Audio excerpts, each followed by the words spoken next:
Mateo, ang henyo. Credit to the author. M1191 hanggang 1200. Ang mga pangalan po na nandito ay galing sa mga name generator. Kung meron man pagkakatulad sa mga pangalan ng tao o lugar at pangyayari, ito ay tunay na hindi sinasadya. Tila naramdaman ni Mateo na may binhing tumubo sa ibabaw ng kanyang puso, at sumibol ito. Halos himatayan siya sa hirap ng pagtubo. Tunay ngang makapangyarihan ang iyong diwa ng apoy. Kahit ang mga baging ng demonyo ko ay hindi talaga kayang tugma. Pero ang mga bulaklak ng demonyo ay sumanib na sa iyong laman at dugo. Kapag nasunog ito, ang iyong mga laman loob ay susunugin hanggang maging abo. Nakababatang kuya, tumigil ka na sa paglaban at maging masunuring alipin ng nakatatandang kapatid. Mapapamahal sa iyo ng husto si nakatatandang ate, hihihi. Tumawa si Jumila hanggang sa manginig siya, tila tuwang-tuwa sa sarili. Ang galaw na ito niya ay naiiba sa pag-aari ni Fingodlandia. Kaya naman, ang Soul Suppressing Pearl ay hindi rin nakapagpalabas ng epekto. Kamahalan, ayos lang po ba kayo? Nang makita ni Gariel ang nakakadurog pusong anyo ni Mateo, ang buong pagkatao niya ay natigilan. Swoosh! Ginamit ni Mateo ang sining ng mas malawak na teleportasyon, hinawakan ang manggas ni Gariel, at direktang sumanib sa langit at lupa. Huwag kang lumaban, umalis ka. Dahil sa kasalukuyang lakas ni Mateo, hindi niya nagawang magdala ng mga tao at maipakita ang sining ng mas malawak na teleportasyon. Ngunit ang pagsasama sa langit at lupa ay magagawa pa rin. Nang makita ni Jumila ang sitwasyon, kumunot ang noo niya, at nakangiting sinabi, gusto mo nang umalis. Paano naging ganoon kadali? Swoosh! Swoosh! Swoosh! 100 baging ng demonyo ang tumusok diretso patungo sa kawalan, sinusubukang pilitin si Mateo na lumabas. Fury Espada Fire Lotus. Dalawang uri ng marahas na batas ng banal na daw ang nagsanib puwersa, pinuputol ang kawalan, at direktang dinudurog ang mga baging na iyon ng mga demonyo. Gayunpaman, hindi nabawasan ang natitirang puwersa, at diretsyong pinaputokan si Jumila. Sa galaw na ito, galit na umatake si Mateo. Ang kapangyarihan ay pambihira. Kahit para kay Jumila, nang makita niya ang kapangyarihan ng espadang ito, bahagyang nagbago rin ang ekspresyon ng kanyang mukha. Mga baging na diablo na nagsasara ng langit. Humahagulgol, humagulgol, humagulgol. Hindi mabilang na mga baging ng demonyo ang kumaway upang bumuo ng isang napakalaking siksik na sapot, na patuloy na umuubos sa kapangyarihan ng Fury Sword Fire Lotus. Nang maubos na ang kapangyarihan ng Fury Sword Fire Lotus, isinama na ni Mateo si Gariel at nakatakas na. Nakatitig si Jumila sa direksyon kung saan nawala si Mateo nang walang malay. Hindi rin niya sigurado kung ano ang iniisip nito. Sa pagkakataong ito, lumapit si Daeong at sinabi, Panginoong banal na ina, hinahayaan mo ba silang umalis ng ganito lang?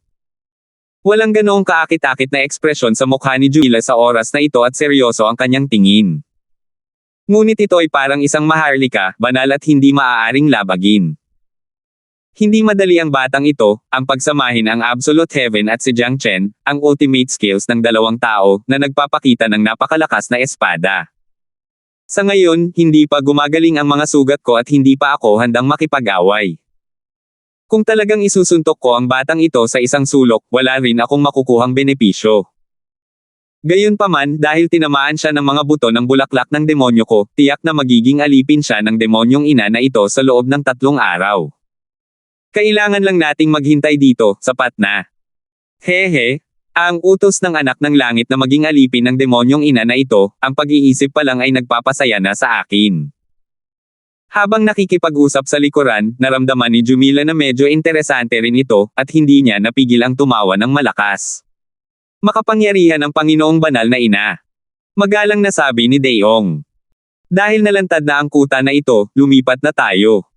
Kahanga-hanga rin ang batang ito. Halos hayaan na natin siyang magtagumpay.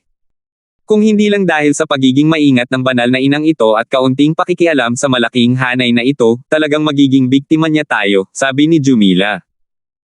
Ang mga naabot na landas ng pormasayo ng batang ito ay umabot na sa tugatog ng pagiging perpekto, halos umabot na sa tugatog ng mga martial artist ng Void Mystic Realm. Naisip ng nasasakupan na ito na sa kanyang pakikipaglaban sa Grandian Divine King, malamang na umasa siya sa mga naabot na daw ng formations, kaya naman hindi siya nalugi, sabi ni Daeong. Siya ang namamahala sa kuta na ito. Tungkol sa labanan ni Mateo at Leonardo, natural lamang na hindi niya ito lingid sa kaalaman. At si Mateo ang pangunahing prioridad na kanilang pinagtutuunan ng pansin noong una pa lang. Ayon sa mga haka-haka mula sa lahat ng impormasyon, malamang na umasa si Mateo sa mga natamo ng formations daw upang manatiling ligtas sa ilalim ng Formations Path 9 scripts ng Grandian Divine King. Ngumiti si Jumila at sinabing, walang silbi, gaano man ito kahanga-hanga. Malapit na siyang maging alipin ng banal na inang ito. Hehe. Ang bagay na hindi nagawa ni Kanoo, nagawa ito ng banal na inang ito ng may lubos na kaiginhawahan. Sa loob ng 1,000,000 taon, ang matandang iyon ay nagsasayang lamang ng oras. Kung hindi dahil sa takot niya sa banal na inang ito at pinalabas ang banal na inang ito ng mas maaga, magkakaroon kaya ng kahihiyan ngayon. Humabog. Pinigilan ni Mateo ang kanyang hininga at hindi niya alam kung gaano kalayo ang nalalaglag, tuluyan ng naubusan ng lakas at bumagsak sa lupa. Habang nasa daan, ang mga laman loob ni Mateo ay binawahan na ng maliliit na bulaklak ng demonyo. Halos himatayan siya ng ilang beses dahil sa matinding sakit na iyon. Parang mga parasito ang mga bulaklak ng demonyo. Habang bumibilis umikot ang enerhiya ng kanyang asensya, mas bumibilis din ang pagdami ng mga bulaklak ng demonyo. Sa oras na ito, halos sinakop na ng mga bulaklak ng demonyo ang kanyang laman loob. Kasalukuyang kumakalat ang makapal na enerhiya ng demonyo sa kanyang buong katawan. Nagngangalit ang mga ngipin ni Mateo, ang kanyang kutis ay kasing putla ng kumot. Panginoon! Mateo! Ayos lang ba? Ayos lang ba kayo? May! Magagawa ba ako? Medyo naguguluhang sabi ni Gariel. Ikaw! Tumulong ka! Magbantay sa akin. Pinilit ni Mateo na ilabas ang ilang salitang ito mula sa kanyang mga ngipin at hindi na makapagsalita. Oo, makakaasa po kayo, kamahalan. Maliban na lang kung mamatay ako, kung hindi, talagang hindi ko hahayaang may mga taong lumapit pa sa akin. Natatarantang sabi ni Gariel. Unti-unting inilabas ni Mateo ang isang medicinal pill, ang Tiger Dragon Creation Pill. Ang gamot na ito ay inihanda ni Mateo upang malampasan ang mga limitasyon ng kanyang katawang tao, upang malagpasan ang huling pasukan. Ayon sa plano ng cultivation ni Mateo, dapat muna nitong inumin ang Crimson Firmament Tyrannical Body Pill, hahayaan ang katawang tao na makalusot sa huling yugto ng Tearsham, at maabot ang pinakamataas na antas nito. Pagkatapos noon, ininom ko ang Tiger Dragon Creation Pill na ito, at agad na naabot ang antas ng Grand Completion sa isang iglap. Gamit ang sarili niyang gamot, natural na ibinuhos ni Mateo ang kanyang pinakamatinding pagsisikap. Ang Tiger Dragon Creation Pill na ito ay isang Arcane Insight Rank Medicinal Pill. Ang Tiger Dragon Creation Pill ay walang kapantay na labis na mapang-api sa simula pa lang. Kahit ang isang late-stage Tearsham na pisikal na katawan ay hindi rin kayang tiisin ang malupit na kapangyarihan ng mga tigre at dragon. Isang medicinal pill na nasa ranggo ng Arcane Insight, ang kapangyarihan ay mas lalong hindi maisip. Isang sandali ng kapabayaan, at mamamatay siya dahil sa pagsabog ng kanyang katawang tao. Pero ngayon, wala nang masyadong pakialam si Mateo. Karapat-dapat si Jumila na maging isang makalangit na Fingod-class powerhouse. Ang mga bulaklak na ito ng demonyo ay masyadong mapang-api at hindi siya binigyan ng kahit anong pagkakataon. Dahil hindi ito nabigay ng pagkakataon, si Mateo lang ang makakalikha ng pagkakataon para sa kanyang sarili. Nilunok ni Mateo ang Tiger Dragon Creation Pill ng isang beses. Kaagad, ang lumalakas na lakas ng gamot ay agad na nagsimulang himasin ang mga litid, buto, at mga panloob na organo sa kanyang buong katawan. Ang Tiger Dragon Creation Pill ang pinakamalakas na gamot na pampapayat na alam ni Mateo. Hindi mo ari ang lakas ng lakas na ito. Bukod pa rito, lumulukso siya sa mga realm para lumunin ang medicinal pill ngayon din. Ang nagwawala at nakapagpapagaling na lakas na iyon ay halos magpapasabog sa kanyang katawang tao. H-A-H-A-H-A-H-A. Itinaas ni Mateo ang kanyang ulo sa langit at napaungol, ang mga asul na ugat ay lumilitaw sa buong katawan niya, na mukhang lubhang nakakatakot. Si Gariel, na kasalukuyang nakabantay, ay nanginag sa kanyang mga bota. Alam niyang si Mateo ay kasalukuyang nagdurusa sa matinding sakit. Ngunit wala siyang kapangyarihang tumulong. Maalab, simulan mo na. Sigaw ni Mateo. Biglang lumitaw ang katawan ni Fiery at nauutal niyang sinabi, Kuya, gagawin mo ba talaga ito? Ikaw. Mamamatay ka. Bilasan mo. Halos masabi ni Mateo ang salitang iyon mula sa mga ngipin niya. Huminga ng malalim si Fiery at sinabing, naiintindihan ko. Mag-iingat ako, kuya. Para lang makita siyang minasa ang mga selyo gamit ang dalawang kamay, at nagpakawala ng hibla ng cleansing sandal sacred flame sa katawan ni Mateo. Arg! Umalangaw-ngaw na naman ang mga ungol ni Mateo. Kasalukuyang ginagamit ni Fiery ang cleansing sandal sacred flame, pinipino ang mga panloob na organo ni Mateo. Puwersahin niya ng husto ang mga bulaklak na iyon ng banal na inang demonyo. 1192. Walang pakundangang pinaandar ni Mateo ang Tyrant Dragon Regeneration Art at baliw na ibinalik ang mga sugat sa loob ng kanyang katawan. Ang Tiger Dragon Creation Pill ay parang tubig agos, kinukuskus ang mga laman loob ni Mateo at ang mga meridian sa buong katawan niya ay sunod-sunod na kumakaway. Ang mga panloob na organo ni Mateo ay sumusulong ng may hindi kapani-paniwalang bilis. Gayunpaman, dahil ang lakas ng gamot ay masyadong nakakatakot, ang epekto ng Tiger Dragon Creation Pill sa kanyang katawan ay mas matindi kaysa sa muling paghubog. Tumulo ang maitim-itim na pulang mantsa ng dugo sa mga kalamnan ni Mateo. Kasabay nito, ang cleansing sandal sacred flame ay patuloy pa ring pinapakalma ang laman loob ni Mateo. Pakiramdam ni Mateo ay para siyang lobo sa oras na ito. Para siyang sisibog anumang oras. Ang Tyrant Dragon Regeneration Art ay isang napakalakas na paraan ng cultivation. Matagal na itong nilinang ni Mateo hanggang sa antas ng peak tier siyam. Ngunit ang Tyrant Dragon Regeneration Art, na itinuturing na walang kamatayan at hindi masisira, ay tumutukoy sa pamamaraan ng Divine Dao cultivation. Pero ang alam ni Trenton ay ang unang kalahati lamang. Sa ilalim ng matinding pagkawasak, ang katawan ni Mateo ay kasalukuyang papalapit sa pagguho. Sa kasalukuyan, ang Tiger Dragon Creation Pill ay parang mga baha na lumusab sa pampang, habang ang Tyrant Dragon Regeneration Art ay humaharang sa butas. Gayunpaman, tila medyo mas mabangis ang Tiger Dragon Creation Pill sa huli. Ang puwang ay patuloy na lumalaki. Ang dahilan kung bakit gustong piliting palakihin ni Mateo ang kanyang makalamang katawan ay upang palakasin ang mga panloob na organo, at upang mapaglabanan ng mga ito ang cleansing sandal sacred flame. Sa oras na ito, hindi nang ahas si Fiery na dagdagan ang kapangyarihan ng cleansing sandal sacred flame. Kung hindi, ang mga panloob na organo ni Mateo ay direktang susunugan ng malinis. Maingat niyang kinontrol ang kapangyarihan ng cleansing sandal sacred flame, ginagamit ito upang pigilan ang paglaki ng mga bulaklak ng banal na inang demonyo. Kung makakapagtagumpay ba si Mateo o hindi, nakasalalay lamang ito sa kanyang kapalaran. Ngunit ang sitwasyong ito sa kasalukuyan ay malinaw na hindi gaanong optimistiko. Tumingin si Fiery kay Mateo nang may nag-aalalang tingin ngunit wala siyang magawa para makatulong. Ang pag-aayos ng katawan gamit ang laman ay isang napakasakit na proseso. Lubos itong umaasa sa lakas ng loob ng isang tao upang makontrol ito. Hatiin. Unti-unting nabasag ang laman sa katawan ni Mateo. Parang bukal ang sariwang dugo na tumalsik kahit saan. Nang makita ni Fiery ang eksenang ito, hindi niya maiwasang makaramdam ng pagkabalisa. Nagngingit-ngit ang kanyang mga ngipin at sinabing, "Kapit lang, kuya." Gayunpaman, ang kamalayan ni Mateo ay lalong hamina. Ang buong pagkatao niya ay nasa isang ganap na magulo na estado. Hindi lamang siya tinanim ng isang binhi ng demonyo ni Jumila, kundi mayroon ding Tiger Dragon Creation Pill na sumisira sa kanyang mga lamang loob at katawan.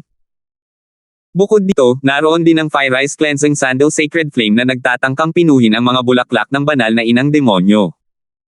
Kahit pa may bakal na kalooban si Mateo, hindi niya kayang tiisin ang ganitong kapahamakan. Unti-unting nahuhulog ang kamalayan ni Mateo sa walang hanggang kadiliman. Mateo! Mateo! Ay! Sa kanyang pagkalito at kawalan ng ulirat, tila may narinig si Mateo na tumatawag sa kanyang pangalan sa kailaliman ng kadilimang ito. Sino ang tumatawag sa akin? Hindi kaya. Patay na ako. Naguguluhan na sabi ni Mateo. Mateo. Muling narinig ang boses na iyon.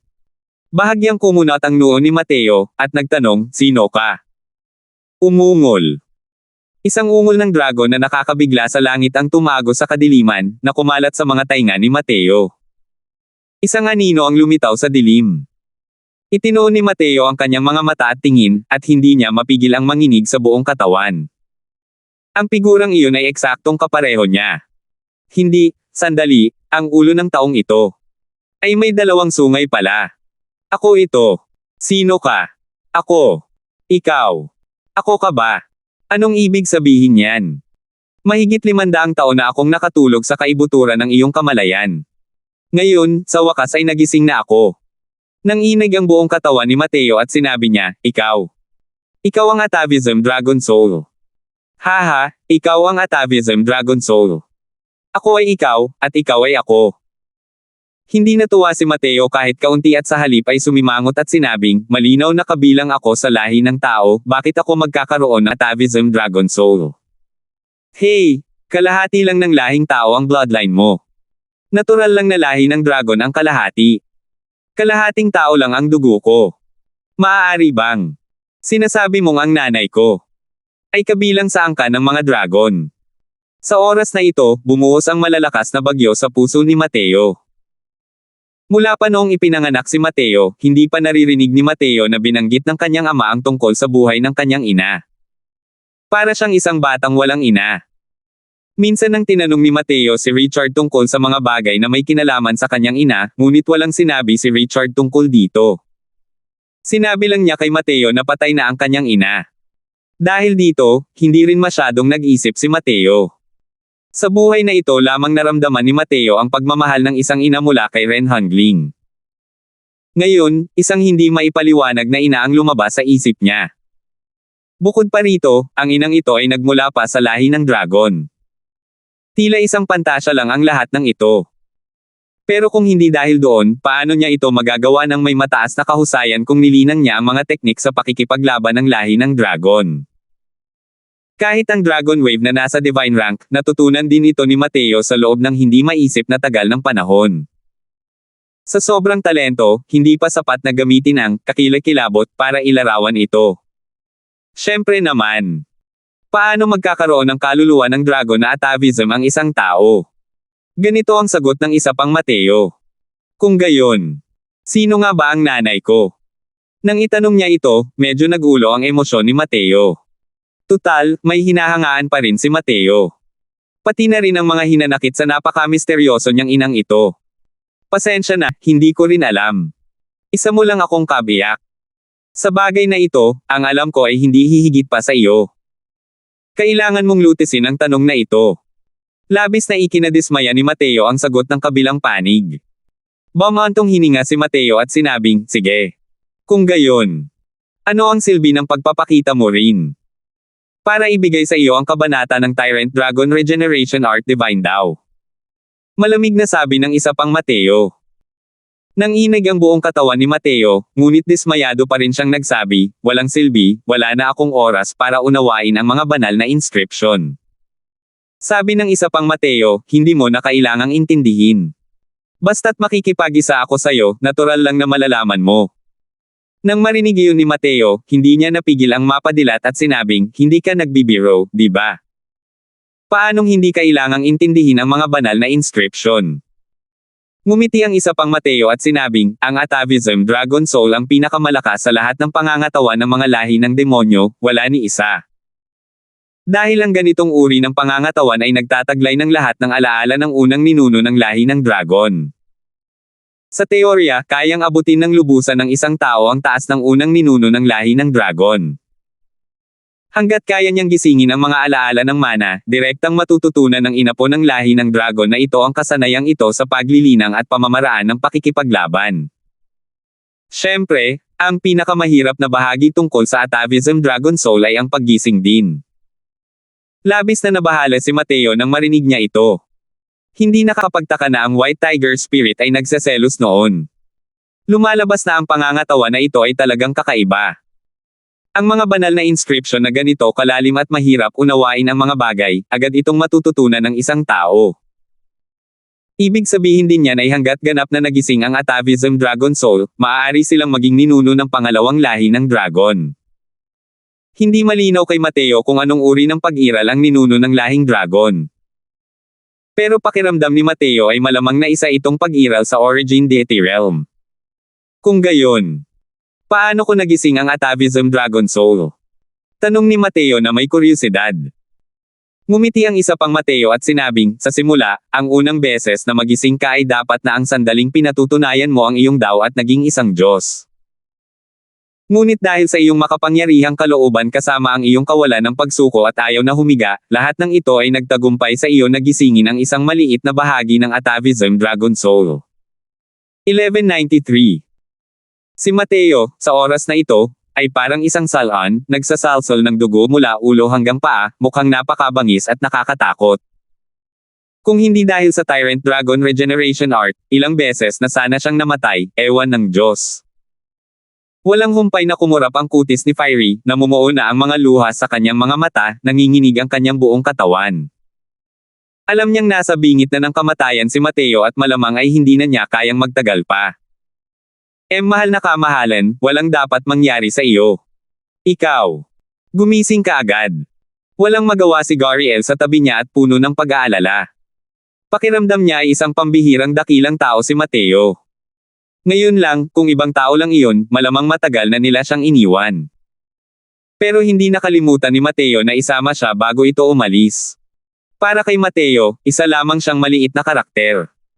Pero isinama siya ni Mateo nang walang pag-aalinlangan. Sa sandaling iyon, isa siyang tunay na pabigat kay Mateo. Kaya naman, hindi maipahayag ng mga salita ang pagkabalisa sa puso ni Gariel. Pero ngayon, ang buong pagkatao ni Mateo ay mukhang napakalungkot. Malinaw na nasa bingit na siya ng kamatayan. Ngunit nang mawalan na ng pag-asa sina Fiery at Gariel, isang mahimalang pangyayari ang naganap. Ang mga sugat na iyon sa katawan ni Mateo ay unti-unting naghihilom. Si Mateo, na sa simula ay malapit ng huminga, ay muling umuunlad ang kanyang puwersa ng buhay. Kahit medyo mabagal ang prosesong ito, talagang gumagaling na siya. Ang lakas ng medisina ng Tiger Dragon Creation Pill ay labis pa rin, ngunit ang bilis ng paggaling ng katawan ni Mateo ay nalampasan na ang bilis ng kanyang pagkawasak. Sa ilalim ng makapangyarihang proteksyon ng Tyrant Dragon Regeneration Art, ang katawan ni Mateo ay baliw na hinihigop ang nakapagpapagaling na lakas ng Tiger Dragon Creation Pill. Mabilis ding lumalawak ang kanyang makalamang katawan. Nang minsang ginaising ni Mateo ang atavism Dragon Soul, agad niyang naunawaan ang kabanata ng Divine Daw ng Tyrant Dragon Regeneration Art. Tulad ng sinabi ng isa pa niyang kasama, hindi niya kailangang intindihin ito at agad niya itong naunawaan. Nakakalungkot lang na ang unang antas lang ng Tyrant Dragon Regeneration Art ang narating niya sa paggising niya ngayon. Ang kabanata ng Divine Daw ng Tyrant Dragon Regeneration Art ay nahati rin sa 9 na antas. Para magustuhan ni Mateo na linangin ang pamamaraan ng cultivation sa likuran, kailangan pa rin niya ng isa pang hindi inaasahang paggising. Bukod pa rito, para talagang mailabas ang lakas ng Tyrant Dragon Regeneration Art, kailangan ng isang tao ng katumbas na antas ng pisikal na katawan na kapantay nito. Sa kasalukuyang pisikal na katawan ni Mateo, kahit na naunawaan niya ang unang antas ng Tyrant Dragon Regeneration Art, ibang-iba rin ito kumpara sa isang Deity Realm powerhouse na gumagamit nito. Kung hindi dadaan sa Mystic Chi na bumabaha sa katawan at makakamit ang Deity Realm, ang tinatawag na Grand Completion Realm ay isa lamang biro. Ang kapangyarihan ng Deity Realm ay hindi katulad ng inaakala ng Dao Profound Realm.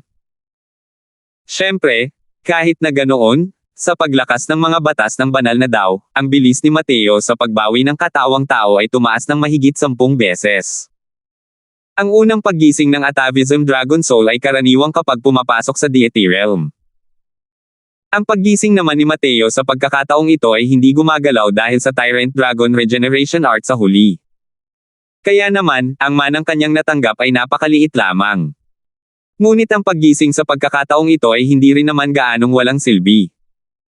Bukod sa Tyrant Dragon Regeneration Art, natuto pa siya ng isa pang martial technique ng lahi ng dragon.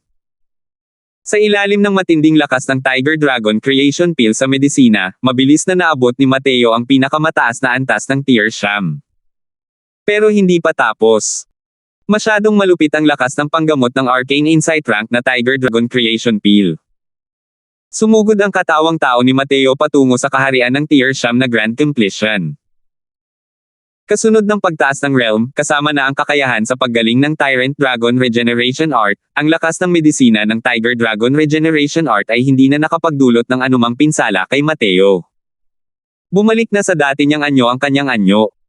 Nang makita ni Fiery ang sitwasyon, hindi niya maiwasang matuwa ng sobra. Doblehin mo, Fiery. Biglang bumukas ang bibig ni Mateo at sinabi. Opo, kuya. Sabi ni Fiery na may nasa sabik na hitsura. Nang malampasan ang pinakamahirap na balakid, wala nang mga balakid sa likuran. Pagkalipas ng 2 araw, sa wakas ay nakarating na sa tier siyam na grand completion ang matibay na katawan ni Mateo. Sa puntong ito, ang asensya at espiritu ni Mateo, 2 landas, ay parehong nakarating sa kaharian ng dakilang pagkumpleto, tanging isang kaharian ng enerhiya ng asensya ang kulang.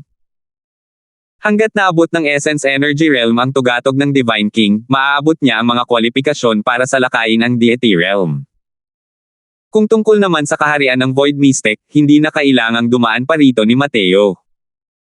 Bukod pa rito, ang kanyang mga pag-unawa sa konsepto ay matagal nang nakapagpabaya sa mga kapangyarihan ng Void Mystic Realm, alam na ng Diyos, kung ilang beses na. Mainitin ang ulo, gamitin mo ang buong lakas mo, pinuhin mo. Muling utos ni Mateo. Huminga ng malalim si Fiery, agad na ginamit ang Cleansing Sandal Sacred Flame hanggang sa limitasyon, at sinimulang pinuhin ang mga bulaklak ng banal na ina ng demonyo. Nako! Agad na namula ang kutis ni Mateo. Ang sakit na dulot ng pagkasunog ay agad na kumalat sa buong katawan niya, dahilan para pagpawisan siya ng husto.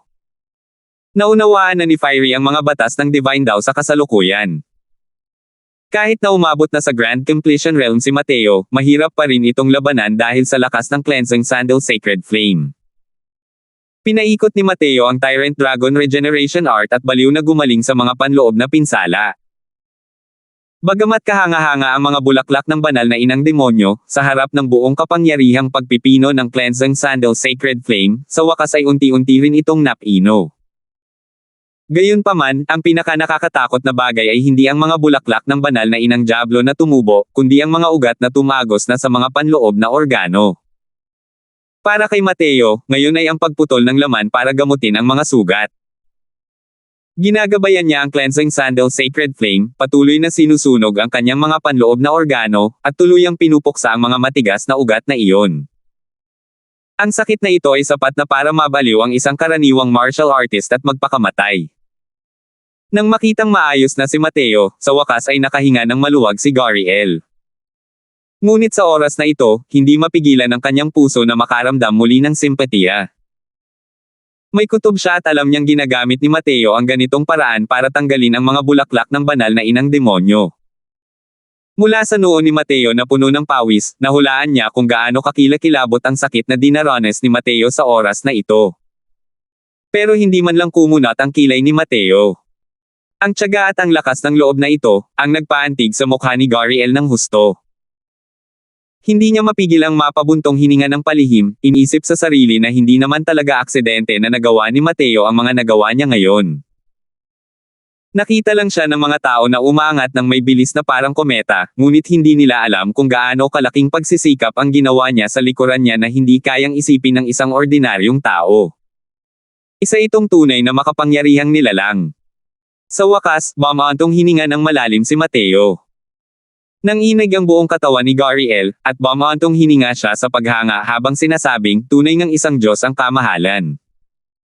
Ang ilang araw na ito ng mga karanasan, kung ito ay iba pa, malamang ay namatay na sila ng hindi bababa sa 10 beses.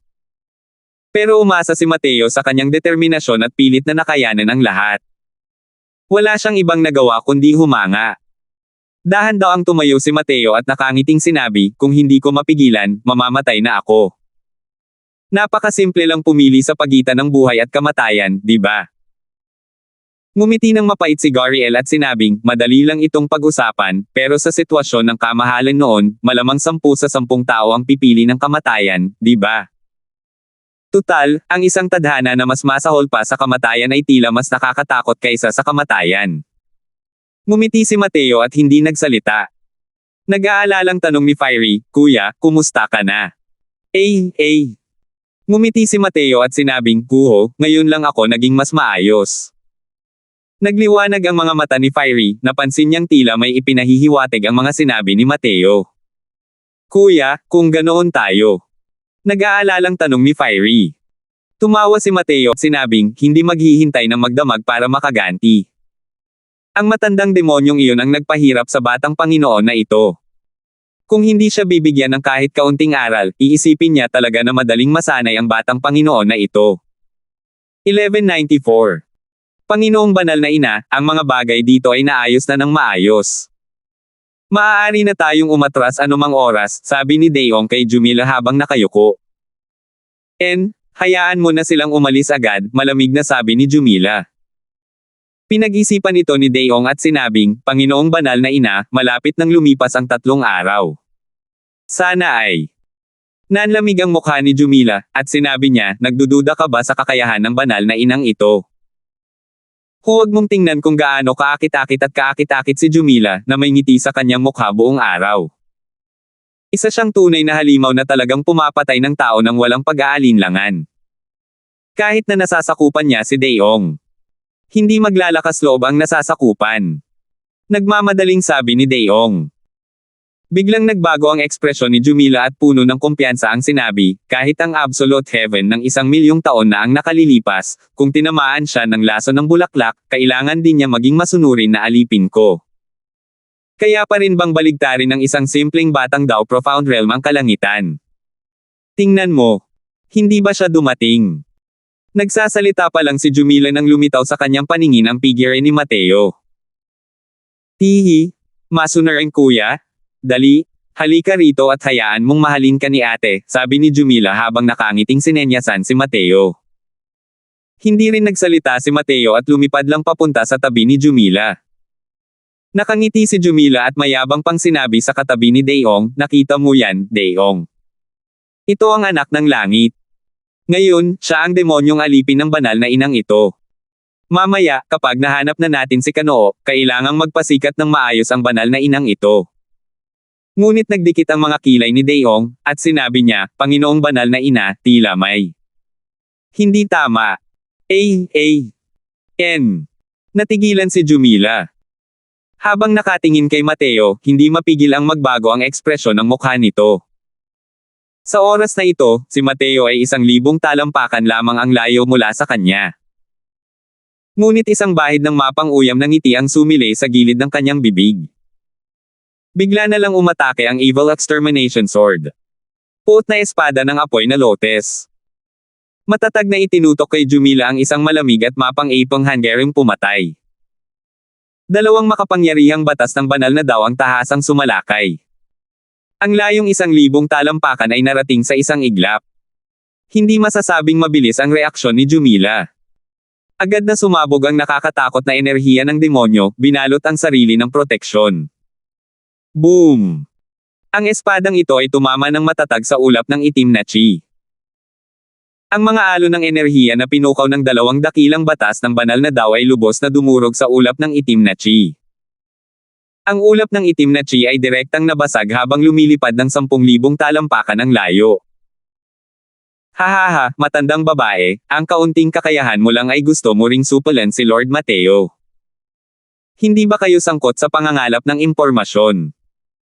Hindi mo ba alam na ang titulo ni Lord Mateo ay Heaven Surmounting? Tumingin si Gariel dito mula sa malayo habang pangungutya at malakas na tumatawa. Kumalat ang itim na chi, at nakita ang mga figure ni na Jumila at Daeong. Namumutla ang ekspresyon ni Jumila. May bakas din ng dugo sa gilid ng kanyang bibig. Pero mas malala ang sitwasyon ni Daeong kaysa sa kanya.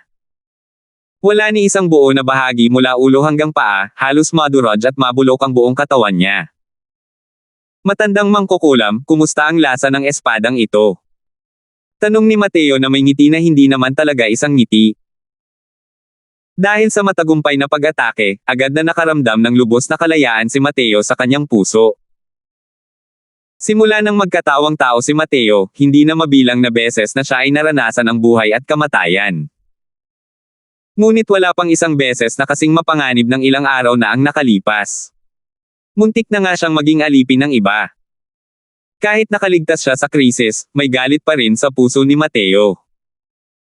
Isang espada ang nagtagumpay, at sa wakas ay pinakawalan din ang malabong hininga ni Mateo. Ang pangit ng ekspresyon ni Jumila. Kanina pa siya nagpapasikat kay Daeong, tapos ngayon sinampal siya ni Mateo ng backhand. Ang kapangyarihan ng espadang ito ay hindi kapani-paniwalang kamangha-mangha. Kahit na siya ang naapektuhan nito, dumanas din siya ng malaking nakatagong kawalan. Siyempre, ang mas mahalaga ay ang tuluyang pagkawala ng kanyang mukha. Imposible. Walang lunas ang laso ng bulaklak ng demonyo. Paano mo nagawa iyon? Hindi pa rin makapaniwala si Jumila at nagtanong. Bilang isang makalangit na Diyos ng mga demonyo, isang mag-iral na maihahambing sa Origin Deity Realms, ang kumpiyansa ni Jumila ay may dahilan. Kahit siya ay hindi nakalusot sa kaharian ng mga Diyos ngayon, ang kanyang mga pamamaraan ay hindi rin kayang intindihin ng mga ordinaryong tao. Pero sa pagkakataong ito, nagkamali siya ng kalkulasyon. Wala nang lunas, di ba? Hindi ba't maayos naman ang kalagayan ng batang Panginoon na ito ngayon? Matandang mangkukulam, mabuti pa't huwag kang masyadong magtiwala sa sarili mo kapag kumikilos ka bilang isang tao. Naku, nakakalimutan ng batang Panginoon na hindi ka tao. Kahit na isang halimaw ka, huwag kang masyadong magtiwala sa sarili mo. Mag-ingat ka na baka masampal mo ang mukha mo. Nakangising sabi ni Mateo. Walang tigil na kumurap ang ekspresyon ni Jumila, parang ibang tao mula sa masayahin at masiglang anyo nito. Hindi siya nagulat sa espada ni Mateo, nagulat siya na nagawa talagang lipulin ni Mateo ang mga bulaklak ng demonyo. Humph! Nako, sa tingin mo ba ay kapareha mo ang banal na ina na ito sa pamamagitan ng paglutas sa lason ng bulaklak? Sa tingin mo ba ay wala talagang epekto ang espadang iyon laban sa banal na ina na ito, di ba? Sabi ni Jumila nang may malamig na ngiti. Malamig na sabi ni Mateo, tumigil ka na sa pagkukunwari. Totoo ngang matapang ka, pero malamang malayo ka pa sa pagbangon sa iyong tugatog, di ba? Kung wala ka talagang pag-aalinlangan, imposibleng payagan akong umalis ng malaya sa araw na iyon. Kung hindi sapat ang isang hiwa, 8 o 10 hiwa ay sapat na, di ba? Nagbago ang ekspresyon ng mukha ni Jumila, hindi niya inaasahan na naunawaan ito ng husto ni Mateo. Dahil napigilan ng absolute heaven ng 1,000,000 taon, paano makakabawi agad ang lakas ni Jumila? Ang pagkilos ng araw na iyon kasama si Mateo ay nakasira na sa kanyang sigla, halos naubos na ang lahat ng enerhiyang yang nahinigop niya sa mga ilang buwang ito. Kahit hindi naman kayang saktan ng espadang iyon kanina ang pundasyon niya, kung 8 o 10 espada ang dumating, sapat na iyon para mabulunan siya. Humph! Kailangan mo rin palang tamaan ako bago mo sabihin yan. Sa tingin mo ba bibigyan ka pa rin ng pagkakataong yan ng banal na inang yan ngayon? Maghanda ka ng mamatay. Galit na galit si Jumila sa kahihiyan ng oras na iyon. Bumunot siya ng baging mula sa loob ng kanyang katawan at sumugod patungo kay Mateo. Hindi natakot si Mateo. Habang papalapit, nakabangga niya si Jumila. Dalawang walang kapantay na eksperto na naghaharap, ang alon na iyon ay talagang nakakayanig. Hindi mo pa rin nailalabas ang tunay mong kakayahan. Wala nang saysay ang patuloy na pakikipaglaban ng ganito. O, naubos mo na ba ang mga pandaraya mo? Pang-uuyam ni Mateo na puno ng pangungutya. Kahit matigas ang ulo ni Jumila, nahahalata ni Mateo na ang lakas niya kumpara sa araw na iyon ay medyo mas mahina pa rin. Ang mga salitang sinabi sa kanya ni Jumila noong araw na iyon, ay ibinalik ng buo ni Mateo. Bro, madali mo ba talagang apihin ang banal na inang ito? Dahil gusto mong makita ang tunay na kakayahan ng banal na inang ito, kailangan mong maging handa na mamatay. Bahagyang umugoy si Jumila, umatras ng 1,000 talampakan ang layo. Kasabay nito, isang malademonyo na enerhiya ang dumagsa sa kanyang katawan, ang mahabang buhok ay kumakaway, na tila napakademonyo. Si Jumila, naganap na nagpakawala ng malademonyo na enerhiya, ay nakabawi sa banal na inang iyon na muling kumokontrol sa lahat. Nakita lamang niya ang isang kaakit-akit na ngiti sa kanyang mukha habang sinasabi niya, ito ang lakas ni Kuya. Kailangan mong tanggapin ito ng may kabutihan. Mga tinak na tumatakip sa langit. Kumilos ang malademonyo na enerhiya ni Jumila. Biglang lumabas ang hindi mabilang na mga tusok ng tinak mula sa loob ng kawalan, halos bumalot kay Mateo ng tuluyan. Ang bawat isa sa mga tusok na ito ay eksaktong kapareho ng mga tusok na sumaksak kay Mateo ng araw na iyon. Mukhang malaking hakbang talaga ang ginawa ni Jumila dito. Ang pang-aasar ni Mateo ang siyang dahilan kung bakit tuluyang nagalit si Jumila. Napagdesisyonan niyang patayin ng tuluyan si Mateo sa pagkakataong ito. Pero walang pakialam na ngumiti si Mateo. Sumabog ng husto ang malalaman na lakas ng Tier Siyam na Grand Completion. Sa oras na ito, ang balat sa buong katawan ni Mateo ay naging kulay ginto, parang isang arhat. Agad na nagbago ang ekspresyon ng mukha ni Jumila habang sumigaw siya sa takot, 9 Transformations Golden Body. Ito. Paano ito nangyari? 1195. Palm na mapangwasak sa langit ng nakakulong na dragon. Sumigaw si Mateo. Sumugod ang Divine Rank Coiling Dragon Heaven Devastating Palm. Ang Coiling Dragon Heaven Devastating Palm na ito ay alam ng Diyos kung ilang beses na mas malakas kumpara noong nasa Medicine King Hall. Isang palad ang binitawan nito, at nabasag ang lahat ng mga tusok na parang nababasag na mga tuyong sanga. Bukod pa rito, ang natitirang momentum ay hindi nabawasan, at durog na durog patungo kay Jumila. Malaki ang ipinagbago ng ekspresyon ni Jumila. Kumulo ang gumugulong na malademonyo na enerhiya, bumangga sa Coiling Dragon Heaven Devastating Palm. Gayunpaman, wala itong naging saysay. Hindi mapigilan ang palad na ito ni Mateo. Kahit na malakas ang malademonyo na enerhiya, hindi nito mapigilan ang kapangyarihan ng palad na ito. Ang pagpipino ng katawan ni Mateo ay umabot na sa Grand Completion Realm, ang kanyang fleshy body power ay umabot na sa limitasyon ng Deity Realm. Ang kapangyarihan ng Coiling Dragon Heaven Devastating Palm ay natural na hindi maaaring banggitin ng sabay-sabay. Pero hindi ito ang pinakamahalaga. Ang susi ay ang 9 Transformations Golden Body. Ang 9 Transformations Golden Body ay ang body refinement realm ng mga powerhouse ng Deity Realm.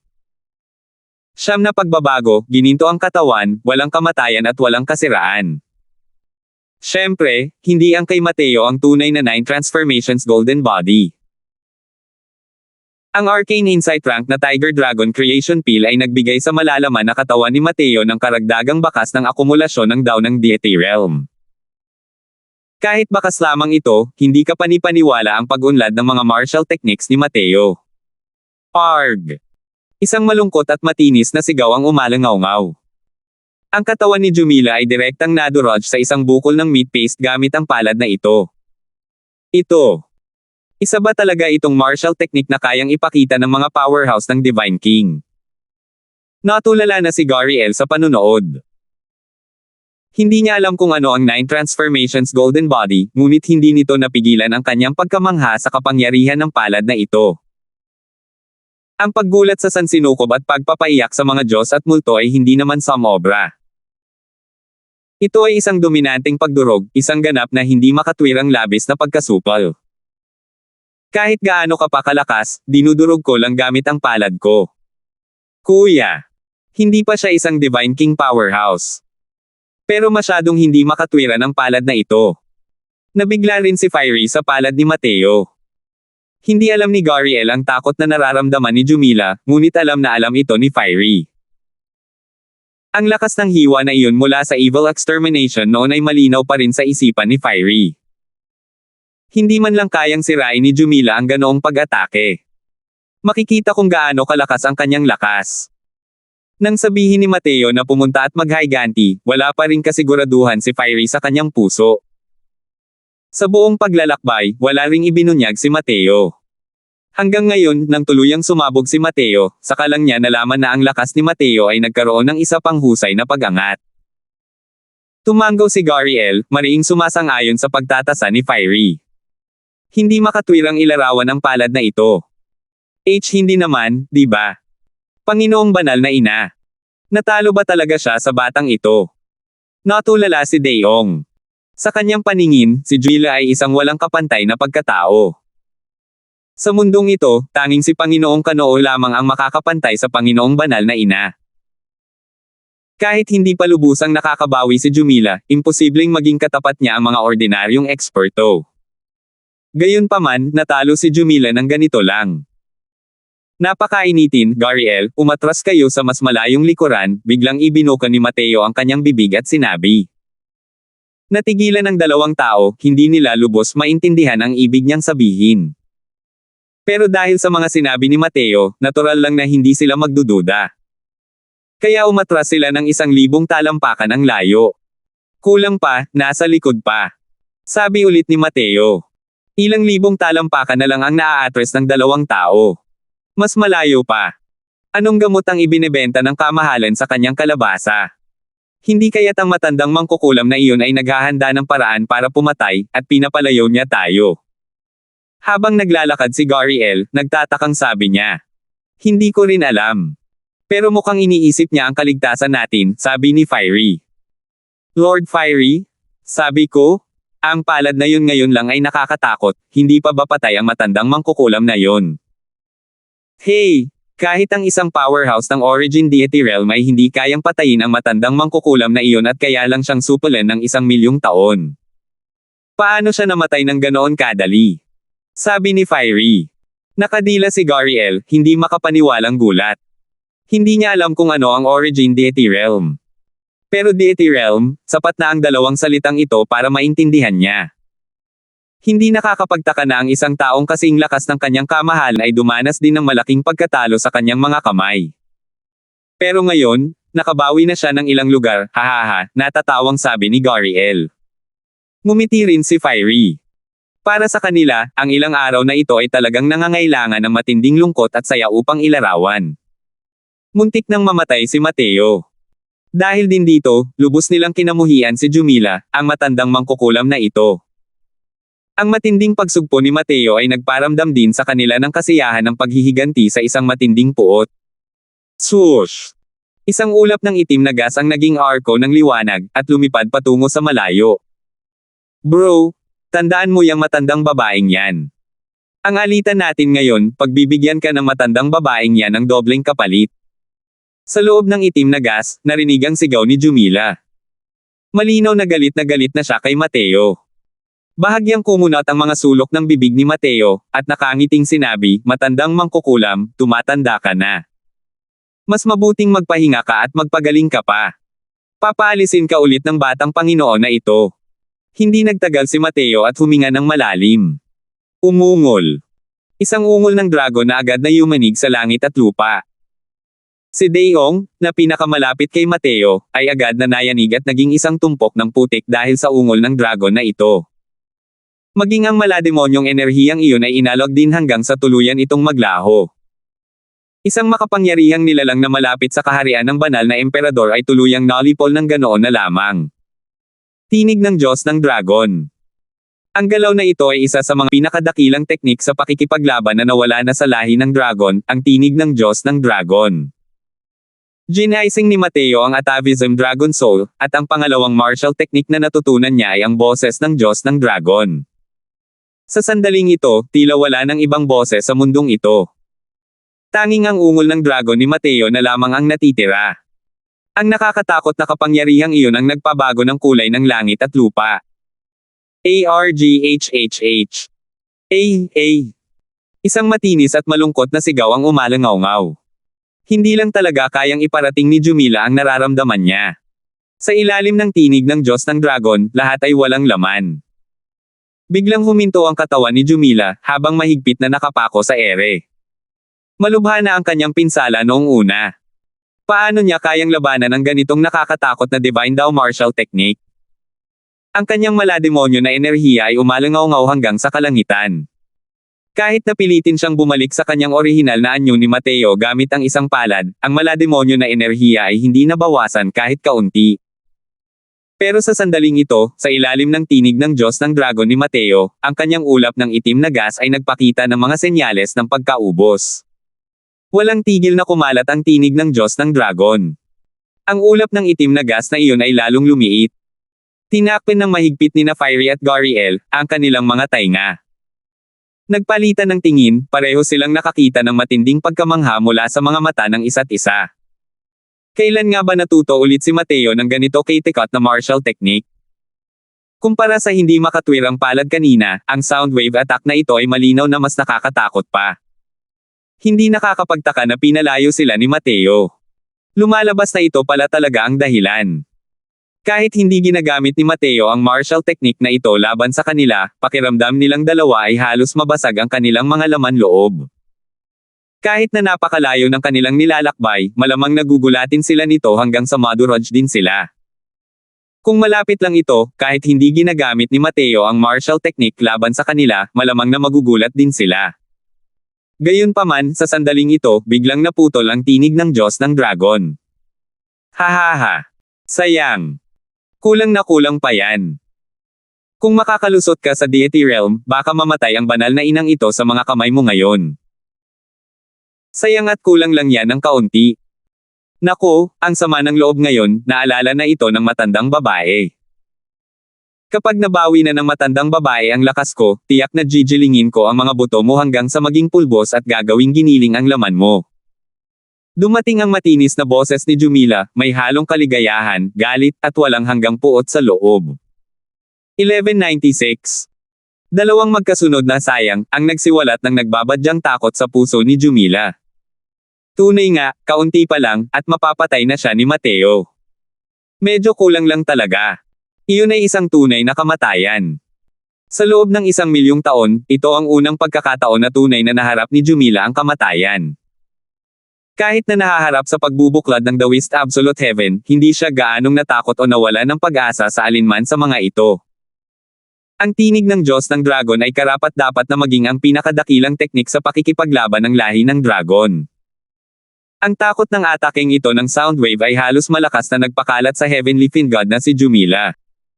Malapit na matapos ni Mateo ang isang dakilang gawa na hindi kayang gawin ni Newman sa loob ng 1,000,000 taon.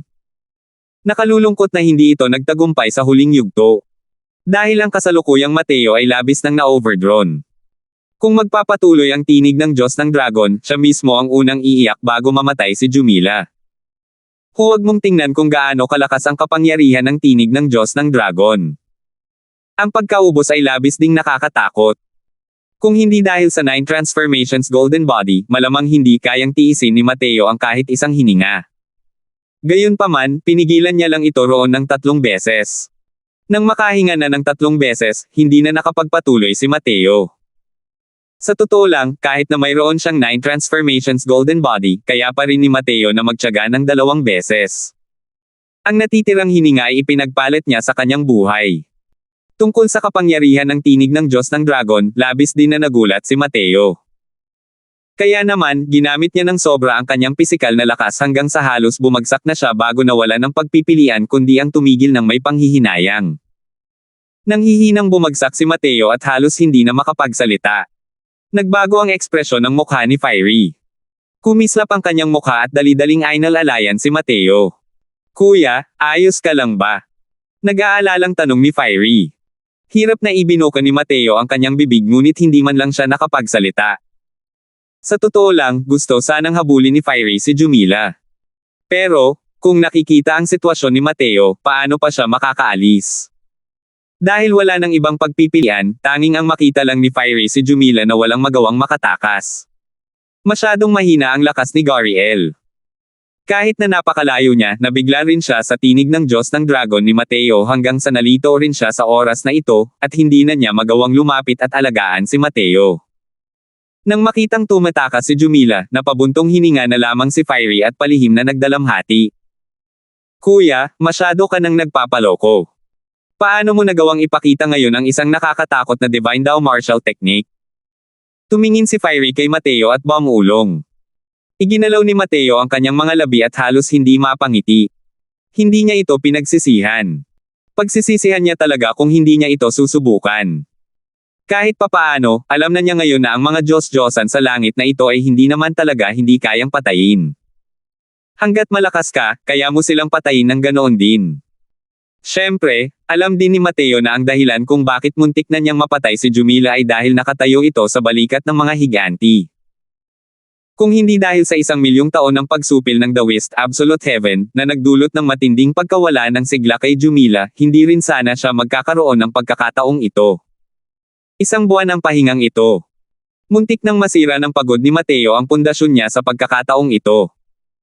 Kahit sa tulong ng mga gamot, gumamit pa rin siya ng 1 buwan bago tuluyang gumaling. Dahil sa pag-aalaga niya kay Mateo nitong mga nakaraang araw, sa wakas ay nalaman din niya ang sunod-sunod na pangyayari sa lahi ng mga demonyo mula sa bibig ni na Mateo at Fiery. Ang pagsamba niya kay Mateo ay umabot na sa puntong wala nang hihigit pa rito. Siyempre, ang mas lalong nagpahanga sa kanya ay ang ugali pa rin ni Mateo. Kahit pa mga pangunahing prinsipyo ng katwiran o mga maliliit na bagay, walang dapat sisihin si Mateo. Sa mga pangunahing prinsipyo ng katwiran, muntik nang makatakas si Mateo sa kamatayan at buong tapang na nilabanan ang makalangit na Diyos ng mga demonyo. Sa maliliit na bagay, kapag tumatakas siya sa harap ng panganib, hindi niya nakalimutang isama ito, isang maliit na karakter. Mula noon, buong pusong sinundan ni Gary L. si Mateo. Sa araw na ito, pumunta si Yuntang sa Moonhowl sect at natagpuan si Mateo. Lord Mystic Lord, ang balita rito, na ipadala na ito ng hamak na taong ito sa organisasyon. Pinadalhan ako ni Lord Teng ng mensahe para humingi ng paumanhin sa pag-abala sa iyo. Lord Teng, ang panig na iyon ay talagang hindi nakapaglaan ng oras. Kamahalan, patawarin mo po ako, yumuko si Yuntang at nagpupugay habang sinasabi ito. Patungo sa isang ito sa harap niya, walang katapusang hinangaan din ni Yuntang. Noong isang araw, pinalapit ni Mateo si Gary L. kay Yuntang. Nalaman niya ang impormasyon na si Jumila ay nasa Moonhowl sect, at ang kanyang pagkamangha ay hindi na maaaring mas higit pa.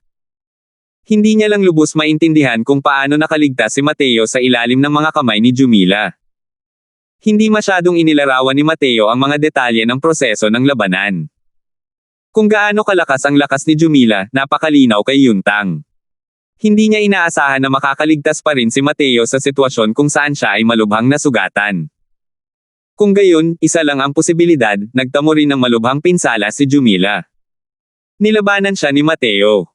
Dahil doon, inihagis ni Yuntang ang kanyang sarili sa paanan ni Mateo dahil sa paghanga. Pero bumantong hininga si Mateo at sinabing, sa pagkakataong ito, isang hakbang na lang ang kulang sa gumpay dahil hindi nito natupad ang tiwala ni Brother Teng. Ang pagkabigong ito ay nagpaalerto sa kalaban. Malamang, hindi na maiiwasan ang pagsabog ng kalamidad ng halimaw. Kamahalan, huwag mong sisihin ang iyong sarili. Hindi ito kasalanan ni Ginoo. Walang sino man ang maaaring umasa na mayroong isang Diyos ng kalangitan na nagtatago sa Moonhowl sect. Kung alam lang niya ng mas maaga, malamang ay personal na pumunta rito si Lord Teng. Sabi ni Yuntang. Ngumiti si Mateo at hindi nagsalita. Dahil hindi niya pinatay si Jumila, wala rin siyang masyadong masabi. Ang tinig ng Diyos ng Dragon ang kasalukuyang pinakamalakas niyang alas sa butas. Natural lang na hindi niya sasabihin kay Yuntang. Tungkol naman sa hindi pagkakaunawaan ni Yuntang, malinaw na hindi rin niya lilinawin. Ang pinagsisihan ni Mateo ay hindi dahil hindi niya nakuha ang impormasyon ng mga demonyo, kundi dahil hindi niya napatay si Jumila. Maliban na lang, kahit pabigyan ng ilang apdo si Yuntang, hindi rin niya akalain na may kakayahan pala si Mateo na patayin si Jumila. Tutal, kahit ang ganap na langit ay hindi kayang gawin ang ganitong bagay. Tapos na ang bagay na ito. Iniisip ko kung babalik na ba si Sir sa angkan ng mga dragon. Maaaring katawinin ni Yuntang si Sir para gumawa ng mga kaayusan, tanong ni Yuntang. Malamig na sabi ni Mateo, hindi na kailangan. Hindi muna babalik ang batang Panginoon na ito sa angkan ng mga dragon. Bumalik ka na at iulat ang gawain. Wala ka nang pakialam dito.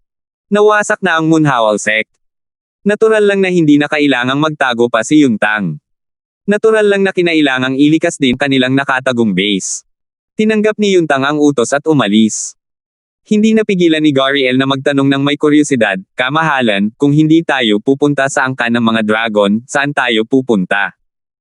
Walang pakialam na sinabi ni Mateo, magulong dagat ng demonyo. Natakot ang ekspresyon ni Gary L ngunit hindi niya alam kung bakit pupunta si Mateo sa Chaotic Devil Sea. Habang papunta si Mateo sa Chaotic Devil Sea, isa na namang matinding kababalaghan ang inilabas ng Heaven's Secret Tower.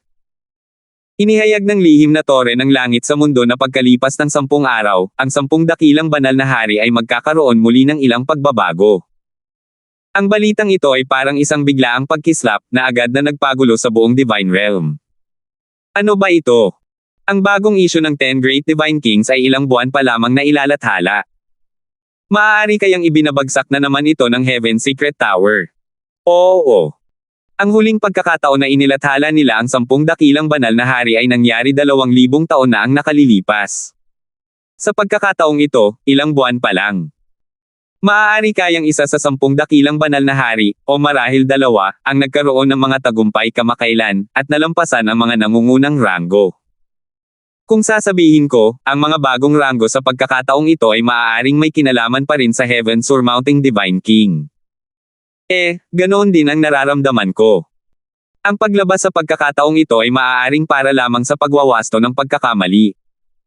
Tutal, ang Heaven Surmounting Divine King ay nakipaglaban sa Grandian Divine King hanggang sa maging pantay ang kanilang lakas. Iba't ibang bersyon ng mga haka-haka ang kumalat kung saan-saan, kaya lalong naging mahirap unawain ang aksyon na ito ng Heaven's Secret Tower. Kahit hindi kailanman naglaro ng baraha ang Heaven's Secret Tower ayon sa nakagawian, ang pagkakataong ito ay talagang katawa-tawa. Paano mababago ng kusang loob ang 10 dakilang banal na hari, ang ganitong uri ng awtoritatibong makapangyarihang ranggo? 1197. Pagkatapos ng ilang buwan, muling umakyat ang Heaven's Secret Tower ng Heaven Stabilizing Divine King. Kahit na nagtapos sa isang malungkot na mensahe noong huling beses, palaging isinasapuso ito ni Reynold. Ngunit ang sunod-sunod na balita ay labis niyang ikinagulat. Ang lakas ni Mateo ay talagang sapat na para makapasok sa hanay ng 10 dakilang banal na hari. Isa pa, nakipaglaban pa nga siya kay Leonardo hanggang sa tabla. Kahit na pakiramdam niya ay may ilang hinala sa pagiging magaan ni Leonardo, ang balitang ito ay sapat na para ikagulat niya. Pero hindi niya inakalang inanunsyo talaga ng Heaven's Secret Tower na babaguhin nila ang 10 dakilang banal na hari. Sa kanyang pananaw, ang misteryosong lalaking iyon ay malamang nakipagkasundo na sa kanya. Kahit ano paman, siya, ang numero 1 tao sa kasalukuyang Divine Realm, ay hindi biro. Siyempre, hindi kasama rito ang taong iyon sa loob. Nasa likod pa rin ng itim na kurtina, napaka-misteryoso pa rin. Hey! Hindi ko inaasahan na sa wakas ay nakipagkompromiso ka pa rin. Makakaasa ka, ang pangakong binitiwan ng upuang ito dati ay may bisa pa rin. Sabi ni Reynold. Natahimik ang kabilang panig. Napatuloy si Reynold, anuman ang mga termino ng inyong Heaven's Secret Tower, ilabas nyo na lang. Ang pagpapatalsik kay Mateo mula sa 10 dakilang banal na hari sa pagkakataong ito ay nagpahirap din sa inyo. Makakaasa kayo, ang upuang ito ay makakahanap ng pagkakataon para patayin sila. Hanggat siya ay nabura, natural na walang maglalakas loob na questionin ang inyong pagbabago. Sa halip na sabihing arrogant at mayabang si Reynold, mas mabuting sabihin na nagpakita siya ng paghamak sa mundo at umaapaw sa kumpiyansa. Sa kanyang pananaw, tanging siya lamang, si Reynold, ang nakapagpabago sa walang kapantay na misteryosong Heaven's Secret Tower, sa 10 dakilang banal na hari. Tahimik pa rin ito sa likod ng itim na kurtina. Pagkaraan lamang ng mahabang panahon ay dahan-dahan niyang sinabi, ang pagbabagong ito ay dahil sa Heaven Surmounting Divine King. Pero, hindi ito ang iniisip mo. Ang kahulugan ng mga salita ay nasa ilalim ka ng maling akala na handa ang kabilang panig. Tunay nga, nagbago ang ekspresyon ng mukha ni Reynold, at sinabi niya sa seryosong boses, anong ibig mong sabihin? Malamig na sinabi ng kabilang panig, pagkatapos ng ilang araw, maiintindihan mo rin. Hindi maaaring ibunyag ang mga sikreto ng langit. Nandilim ang mukha ni Reynold, 10,000 kalapastanganan ang bumalot sa kanyang puso. Paulit-ulit na binabanggit ng lalaking ito ang isa o dalawang pangungusap na ito, sa palihim na paraan. Higit sa lahat, hindi siya bibigyan ng mukha ng kabilang panig kahit anong mangyari. Akala niya noong una ay ang pagbabagong ito ay dahil gusto niyang palayasin si Mateo sa 10 dakilang banal na hari. Hindi niya inaasahan na hindi pala iyon ang nangyari. Hindi lang iyon, nang marinig ang kahugan sa mga salita ng kabilang panig, tila may posibilidad pang ang magpatuloy pa. Nakakadiri talaga ito, nakakasuklam. Kailangang malaman ng isa na sa pagitan ng ika-6 at ika-5 pwesto ng 10 dakilang banal na hari, mayroong malaking agwat sa lakas. May posibilidad pa kayang matamba ni Mateo ang haring banal ng kadiliman na si Sikong Siyang. Ang Heaven's Secret Tower ay palaging nireranggo ang 10 dakilang banal na hari ayon sa lakas. Maaari kayang sa loob lamang ng maikling ilang buwang ito, ang lakas ni Mateo ay talagang lumaki ng husto. Paano ito naging posible? Magaling, mahusay, mahusay. Pupuntahan ko na at papatayin ang batang ito ngayon din. Gusto ng upuan na ito na tingnan kung paano mo iaanunsyo ang 10 dakilang banal na hari sa pagkakataong ito. Galit na galit si Reynold hanggang sa pumitik ang mga asul na ugat, sabay sabi ng tatlong magkakasunod na mabuti. Wala siyang magagawa sa misteryosong makapangyarihang ito. Pero para kay Mateo, wala siyang gaanong pag-aalinlangan. Pagkatapos magsalita, ipinitik ni Reynold ang kanyang manggas at umalis. Ngunit ang mahiwagang makapangyarihang nilalang ay walang balak na huminto. Pagkaalis ni Reynold, isa pang figure ang lumabas mula sa loob. Kung nandito si Reynold, makikilala niya na ang taong ito ay walang iba kundi ang Spirit Bristle Divine King na si Yunteng. Ang Spirit Bristle Divine King, ang ganitong uri ng pangunahing kapangyarihan, ay nagawang magpakita sa banal na lungsod ng walang ingay, at lumitaw sa Heaven's Secret Tower. Talagang hindi ka panipaniwala ang paraan ng mahiwagang makapangyarihang ito. Pero sa pagkakataong ito, ang Spirit Bristle Divine King ay magalang na yumuko patungo sa mahiwagang makapangyarihang lugar sa likod ng mga itim na kurtina at sinabing, Elder Zuan, ayos lang ba talagang pakawalan si Reynold at hanapin si Mateo ng walang pigil? Kung makikita ng mundo ang eksenang ito, tiyak na magugulat sila hanggang sa malaglag ang kanilang mga mata. Ang pangalawang banal na hari ng Divine Realm ay talagang magalang sa isang misteryosong makapangyarihang nilalang. Sa tuwing sasabihin niya ito, malamang ay walang maniniwala. Mas malakas ang lakas ni Mateo kaysa sa inaakala mo. Malamig na sabi ng mahiwagang makapangyarihang tao. Bahagyang nagulat ang banal na hari ng Spirit Bristle at sinabing, kung gayon, hindi na makakatakas si Sikong siyang sa kanyang kapahamakan sa pagkakataong ito.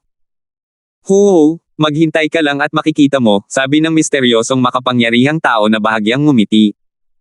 Nag-alburuto ang malalaking alon sa puso ng Spirit Bristle Divine King. Nang maghiwalay sila ni Mateo, hindi man lang nakagalaw si Mateo laban kay Reynold. Gaano nakatagal, kaya kayang lumaki na si Mateo hanggang sa puntong sapat na para putulin ang Darkness Divine King. Napakahalimaw talaga ng batang ito, di ba? Tingnan ninyo. Mukhang si Mateo ang binata. Talaga. 10 taon na ang nakalipas, di ba? Noong mga panahong iyon, nabalitaan kong namatay siya sa Heavenly Slaughter Pit.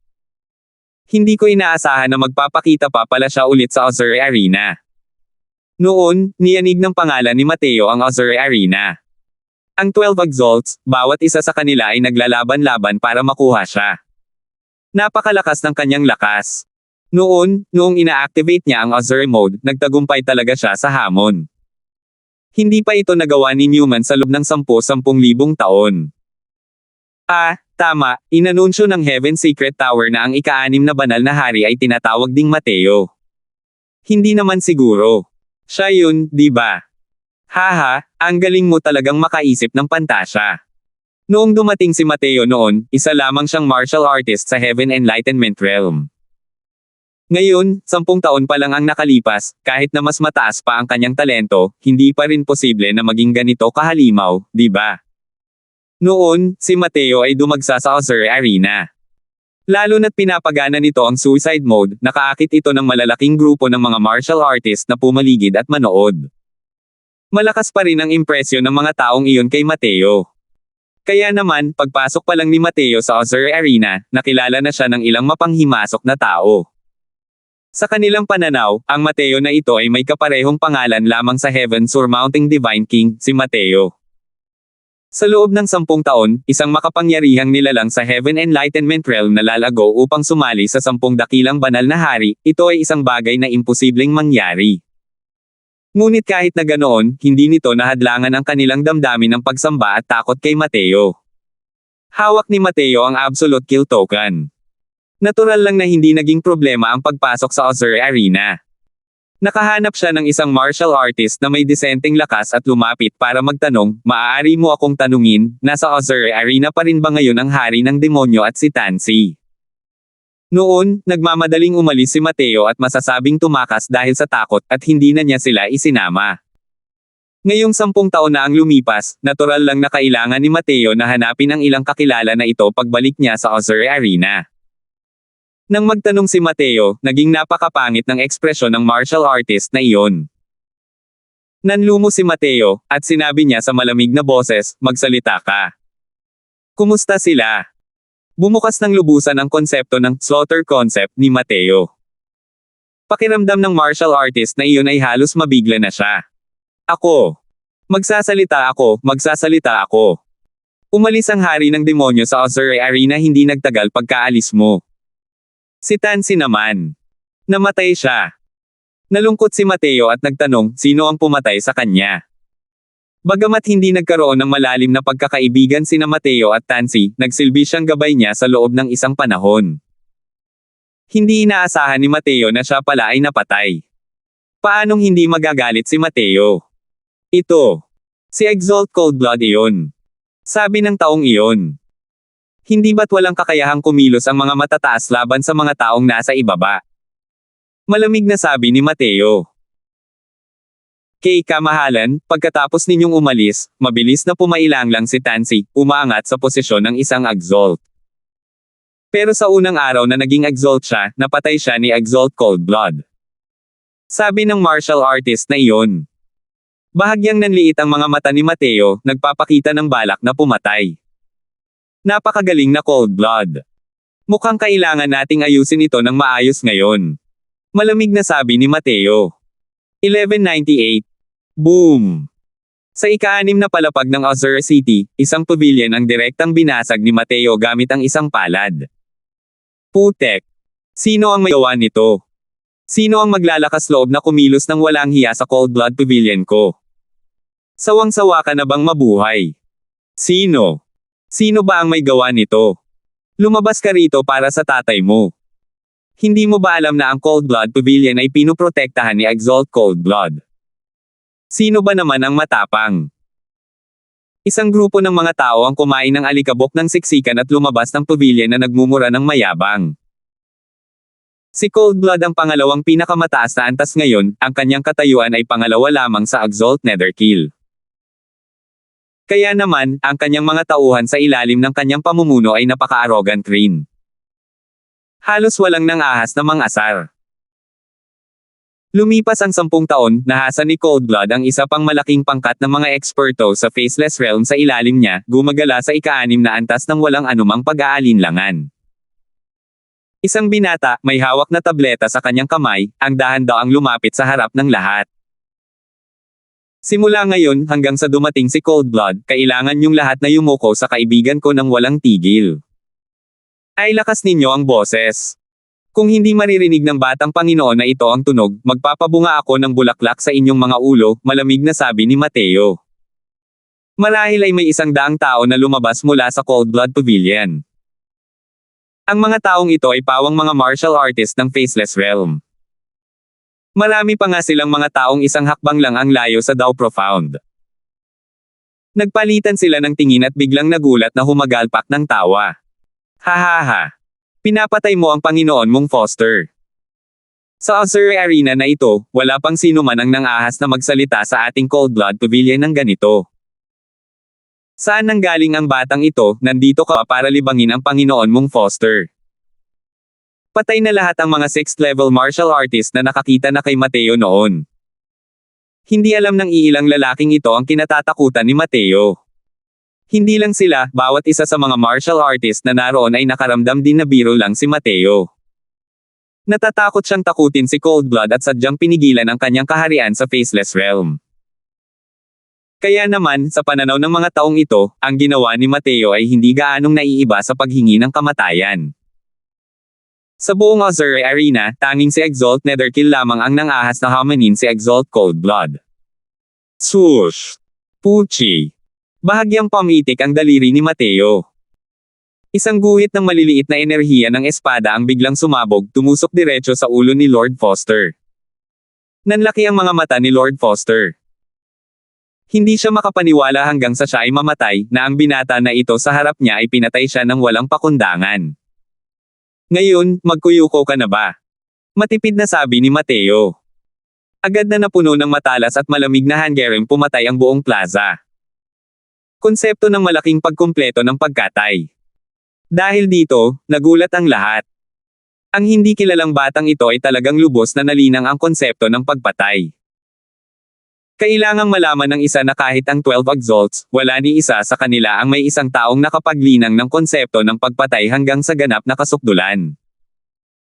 Ang Exalt Netherkill ay nakapag-cultivate lamang hanggang sa antas ng 9 na bituin at hindi umabot sa ganap na pagtatapos. Isa nakakatakot na Hungarian pumatay ang agad na pumihil sa mga martial artist ng Cold Blood Pavilion hanggang sa lumuhad sila. Ang ganoong kapangyarihan ay hindi nila kayang labanan. Sa oras na ito, sa wakas ay alam na nila ang pagkakaiba sa pagitan nila ni Mateo. Kahit nakatulad sila ng Faceless Realm, hindi man lang sila kayang buhatin ang sapatos ni Mateo. Isa pa, pinatay ni Mateo si Lord Foster sa sandaling dumating ito nang hindi man lang kumukurap. Paano pa sila makakalaban? Isa-isa, nagsimula silang yumuko patungo sa tableta ni Tansy. Ginoong Tan, nagkamali kami. Panginoong Tan, kung alam mo ito sa ilalim ng lupa, hayaan mo kaming patawarin ng Panginoong ito. Ang mga taong ito ay nagsimulang humagulgol ng malungkot, na parang namatay ang kanilang mga magulang, lahat ay inuugoy ang kanilang mga ulo. Hindi ito gagana kung hindi ito tumunog, ang Diyos na pumapatay na ito ay talagang nakakatakot. Kahit na ang mga taong ito ay mga taong manhid dahil sa pagpatay ng tao, hindi sila magiging sapat na hanggal para ituring ang kanilang buhay bilang isang biro. Nakatira na si Mateo dito dati at alam niya ang mga patakaran dito. Kung gusto mo silang pasukuan, kailangan mo silang patayin hanggang sa manlamig ang kanilang dugo. Kaya naman, pinatay niya si Lord Foster nang walang awang paglapit niya, saka ipinakita ang kanyang lakas. Sila ay magiging masunurin. Alam ni Mateo na ang 12 Exalts ay may kanya-kanyang mata at tainga rito. Ang balita rito ay malapit nang makarating sa tainga ni Cold Blood. Kahit ipahiyan niya ng ganoon ang mga nasasakupan niya, siguradong lalabas siya. Totoo nga, wala pang isang oras, isang malamig na boses ang dumating sa ere. Hindi pa dumarating ang tao, pero nauna nang nakarating ang boses. Saan nanggaling ang basurang ito, para manggahas pa siyang umakyat sa ibabaw ng ulo ng upuang ito? Isang figure ang lumutang pababa. Iyon mismo ang Cold Blood na matagal na niyang hindi nakikita. Pagkababa ni Cold Blood, nakita niya ang binata sa tapat niya, na kasalukuyang nakatingin sa kanya ng may ngiti na hindi naman talaga isang ngiti. Nagbago ang ekspresyon ni Cold Blood, at bigla siyang nagsalita, "Mateo. Ikaw pala yan." Nagulat siya noong una nang makita niya si Mateo. Tutal, masyadong malalim ang impresyong iniwan ni Mateo sa kanya. Pero nang mapansin niyang nasa peak Faceless Realm pa lang si Mateo, nadurog ang puso niya. Pagkatapos noon, napunta ang tingin niya sa tablet ni Tansy. Isang bahid ng mapang uyam ng ngiti ang sumilay sa gilid ng kanyang bibig habang sinasabi niya, "Nandito ka ba para tulungan ang hanggal na ito na maghiganti? Huho, gamit lang ang lakas mo na kasing lakas ng 9th level Faceless mo." Sa totoo lang, nang malaman niya na mayroong isang taong nagngangalang Mateo sa 10 dakilang banal na hari, talagang binalot siya ng takot at pagkabalisa. Pero ngayon, nang makita niya ang kaharian ni Mateo, lubos siyang nakahinga ng maluwag. Hindi siya pinansin ni Mateo at malamig na sinabi, "Lumuhad ka ngayon at bigyan si Tansy ng ilang pagyuko. Maaaring bigyan ka ng batang Panginoong ito ng pagkakataong tapusin ang iyong sarili. Kung hindi, ang iyong kapalaran ay mas masahol pa sa kamatayan." Para bang nakarinig si Cold Blood ng nakakatawang biro, at nagpakawala ng isang mapangahas na tawa habang sinasabing, "Pabayaan mong umupo ang upuan na ito. Kasama lang ang mga katulad mo. Hahaha. Mateo, hindi mo talaga alam kung paano nakasulat ang salitang kamatayan. Hindi mo akalain na sa loob ng maraming taon, ang lakas ng upuan na ito ay nanatiling hindi gumagalaw at hindi umusad, di ba?" Pagkatapos magsalita, tuluyang lumabas ang aura ni Cold Blood, at nakakagulat na ang lakas niya ay parang 3rd level daw profound. Ngumiti si Mateo at humakbang pasulong. Pero sa isang hakbang pa lang na ito, biglang nagbago ang sitwasyon. Agad na tumaas ang aura ni Mateo hanggang sa 1st level daw profound. Pero ang aura ni Mateo ay hindi lamang pagsugpo sa cultivation realm. Ang kanyang esensya, enerhiya, at espiritu, 3 landas, ay halos umabot na sa lawak ng kahangahangang pagtatapos ngayon. Sa sandaling lumabas ang kanyang aura, tunay na nag-iba ang kulay ng langit at lupa dahil dito. Boom! Ang kapangyarihan pa lamang ng 1st level daw profound ay lubos nang nalampasan ng 3rd level daw profound ni Cold Blood. Nagbago ang ekspresyon ng mukha ni Cold Blood. Hindi niya inaasahan na itinatago pala ni Mateo ang kanyang lakas. Boom! Humakbang muli palabas si Mateo, at muling tumaas ang kanyang aura ng 10 beses. Natuklasan ni Cold Blood sa kanyang pagkagulat na siya ay nakagapos pala ng aura ni Mateo, at hindi makagalaw. Pakiramdam niya ay may dumidiin sa kanya mula sa likuran, idinidiin siya patungo sa lupa. Lumuhad o hindi? Malamig na sabi ni Mateo. Walang kapantay ang pangit ng ekspresyon ni Cold Blood. Pero matigas pa rin ang ulo niyang sinabi, gusto kong paluhudin ang upuang ito sa susunod mong buhay. Kumunat ang noo ni Mateo, at humakbang pa siya palabas. Boom! Malalim na daw sa ikatlong antas.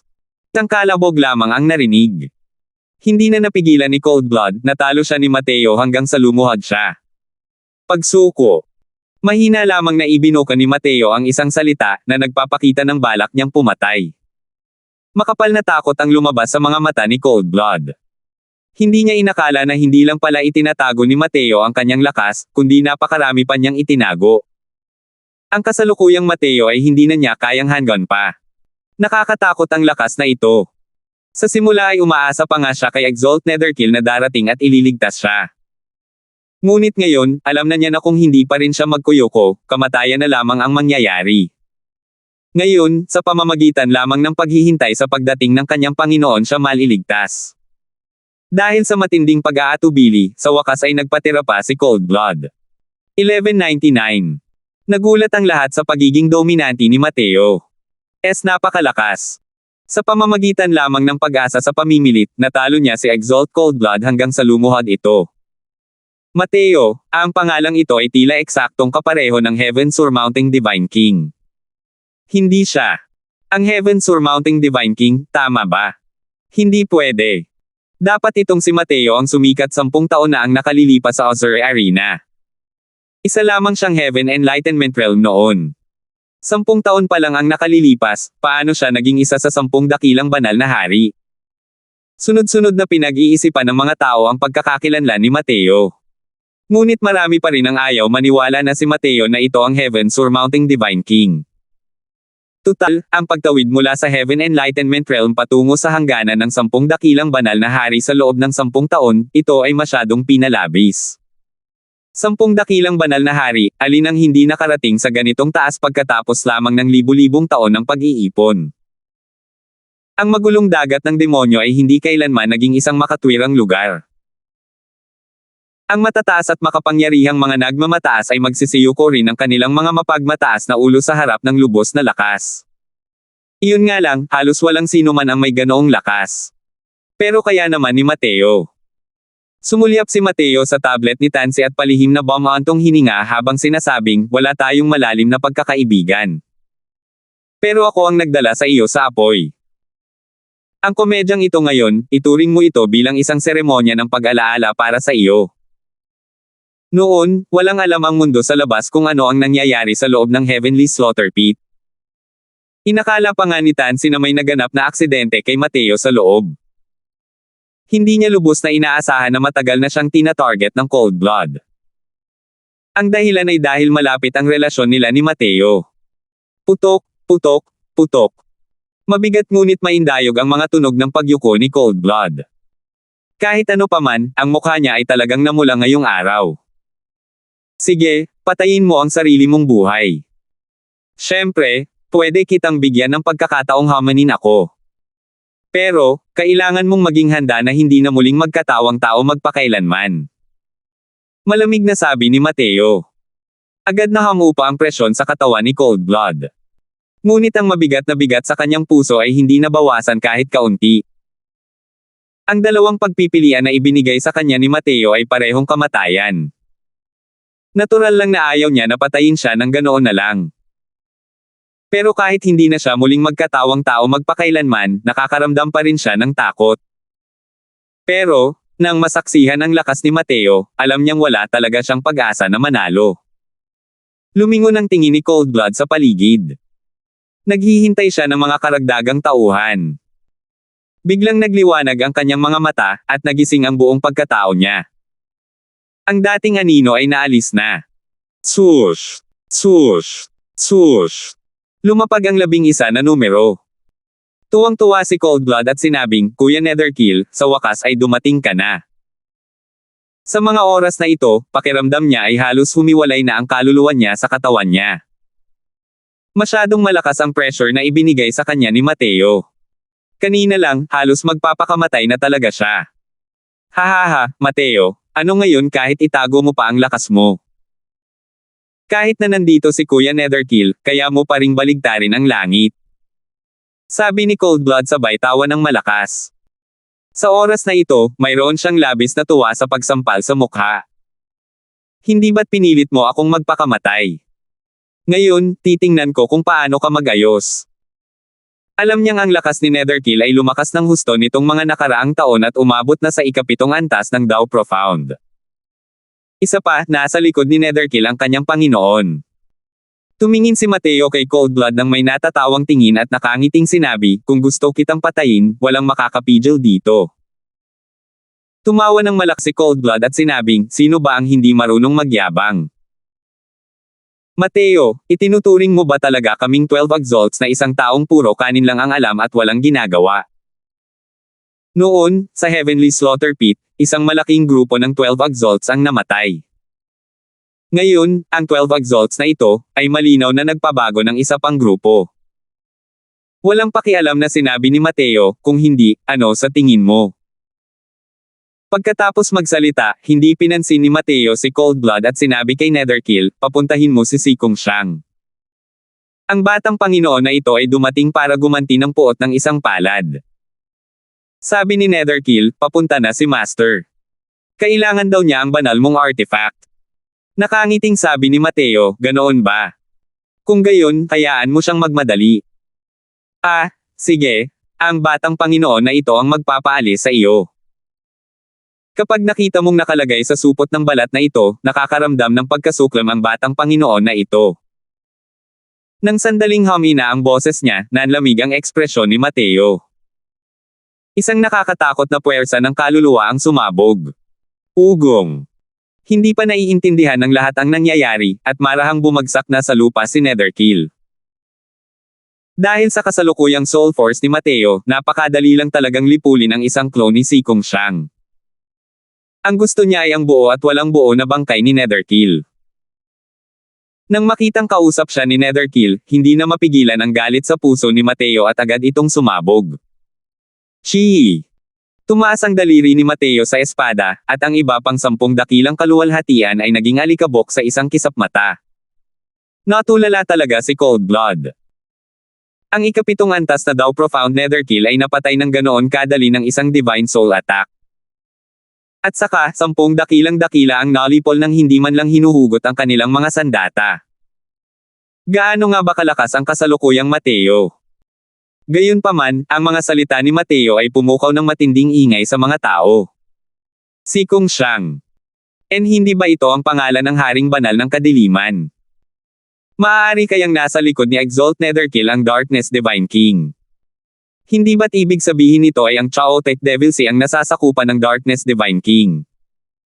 Sabi ni Mateo gusto niyang hamanin ang Darkness Divine King ngayon lang. Kung hindi siya baliw, mayroon talaga siyang ganitong lakas. Kung gayon, siya ang Heaven Surmounting Divine King. Ang impormasyong ibinunyag ni Mateo ay nagpagulo sa lahat.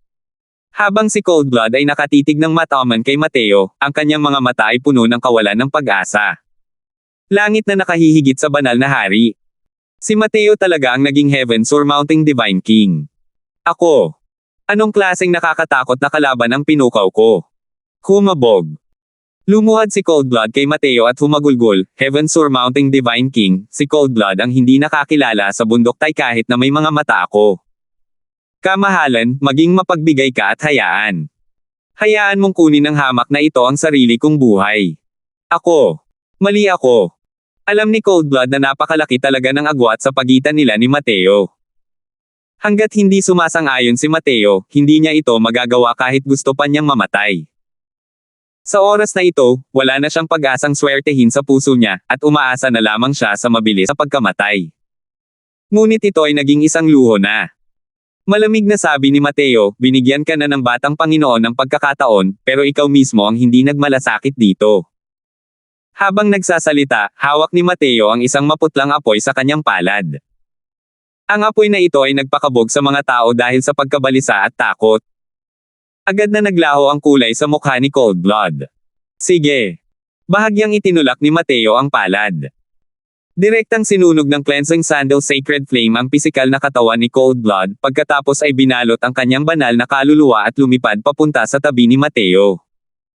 Kumuha si Mateo ng isang maliit na bote at itinago ang banal na kaluluwa ni Coldblood sa loob. Pipinoy niya ang banal na kaluluwa ni Coldblood sa loob ng 7x7, 49 na araw, at sa wakas ay magiging kawalan, at hindi na muling magkatawang tao magpakailanman. Ang kasalukuyang Coldblood ay isang maliit na karakter lamang para sa kanya. Ang dahilan kung bakit niya pinagdaanan ang lahat ng paghihirap na ito ay para lamang maranasan ni Coldblood ang lasa ng kawalan ng pag-asa, at gamitin ito upang gunitain ang espiritu ni Tansy sa langit. Itinabi ni Mateo ang katawan ni Netherkill at ang tableta ni Tansy. Biglang umangat ang sulok ng kanyang bibig at nanukso, "Si Kung Xiang, sinundan ka ng mga alipores na ito ng ilang taon, pinanood mo lang ba silang patayin ng ganoon-ganoon lang?" Kinilabutan ng lahat sa mga sinabi ni Mateo. Kailan pa dumating ang haring banal ng kadiliman na si Kung Xiang? Isang itim na anino ang dahan-daang lumabas mula sa kawalan, tumingin kay Mateo, at walang pakialam na sinabi, "Mga langgam lang." Walang kwenta sa upuang ito. Ang mas pinagkakaabalahan ng upuang ito ay ang iyong banal na artifact. 1200. Hinahamon ng Heaven Surmounting Divine King ang Darkness Divine King. Baliw ba si Mateo?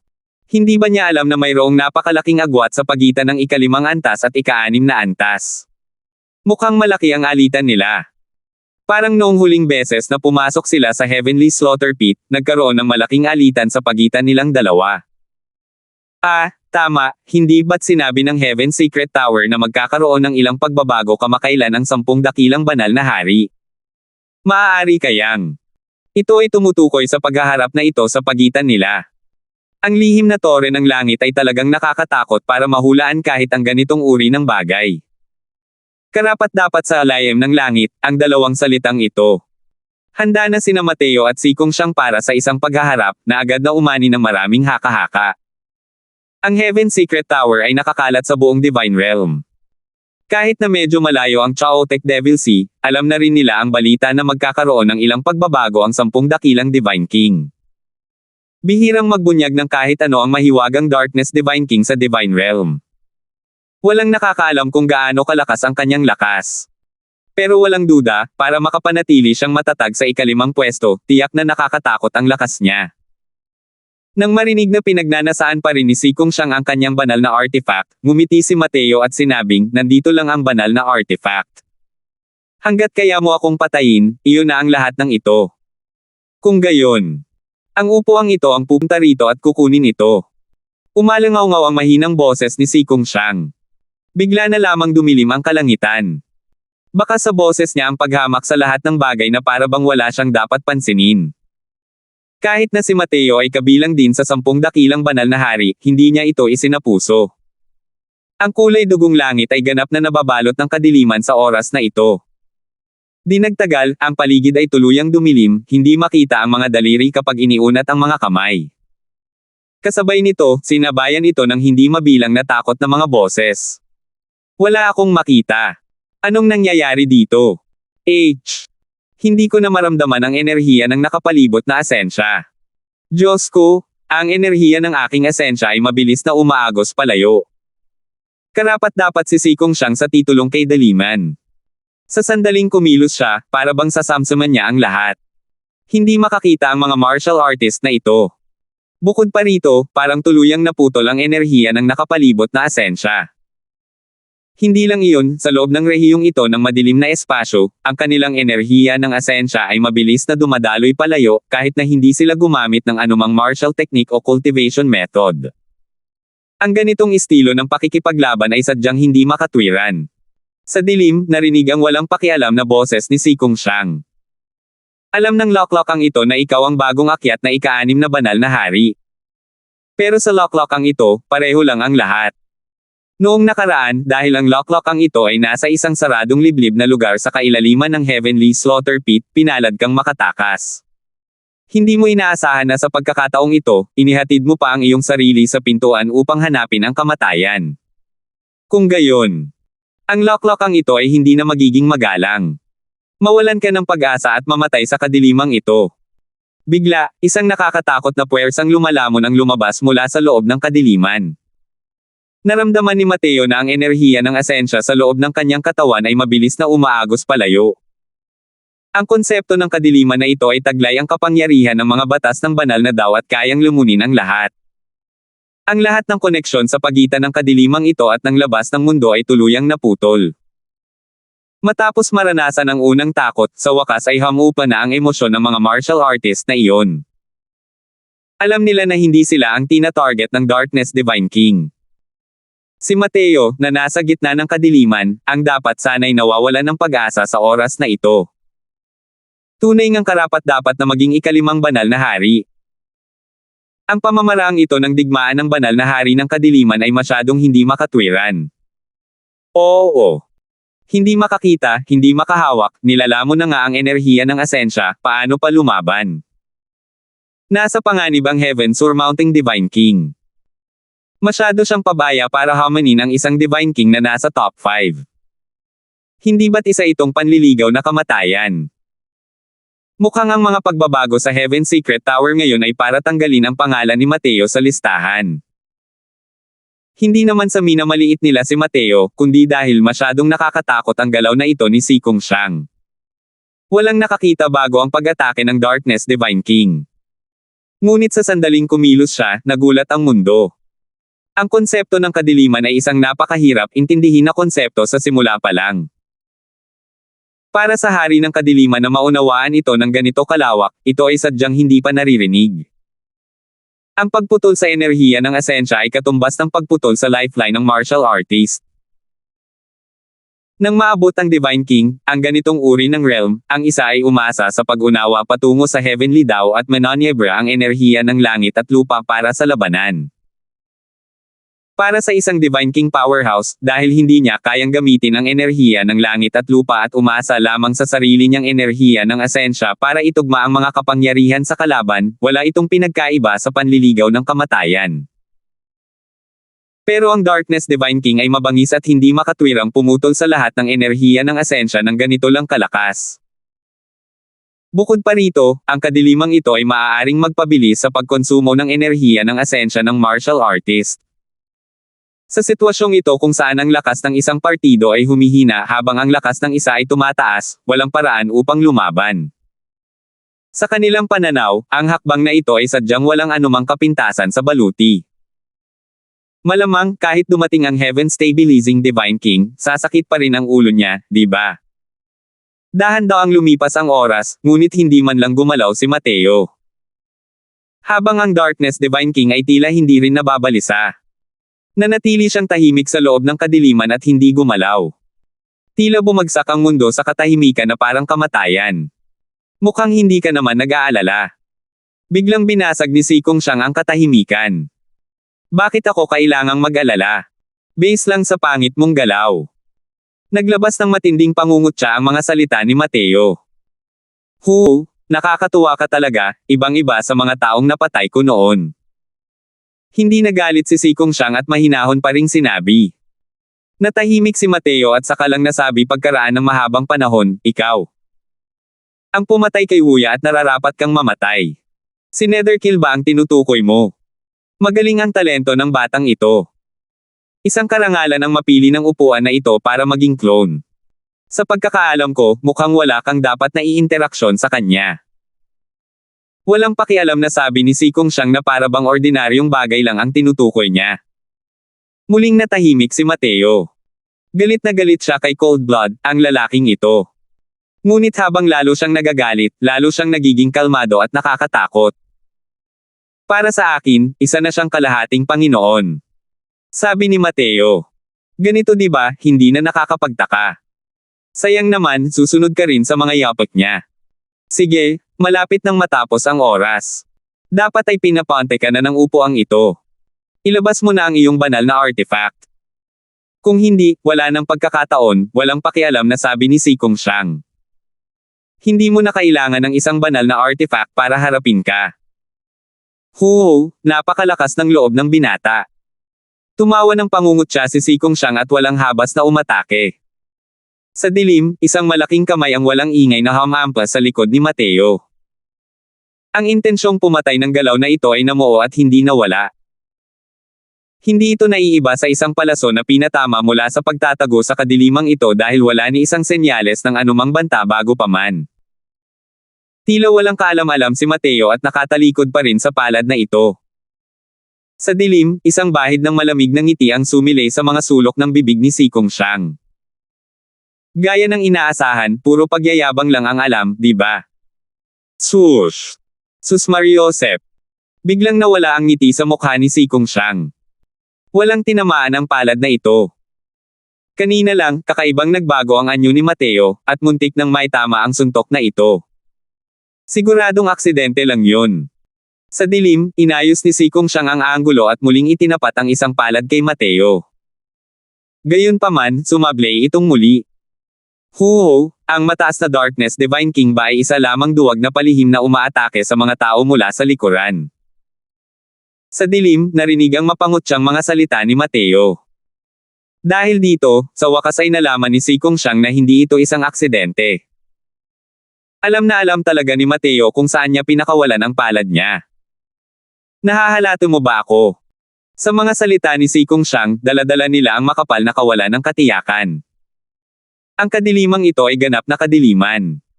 Wala akong makitang kahit anong liwanag. At ang figure ni Si Kongxiang ay kayang perpektong sumanib sa kadilimang ito. Kalimutan mo na ang mga mata, kahit ang pandama ay hindi rin siya natuklasan. Pero, kaya naman ni Mateo. Salamat po at sinamahan ninyo ako, ingat lagi mga master.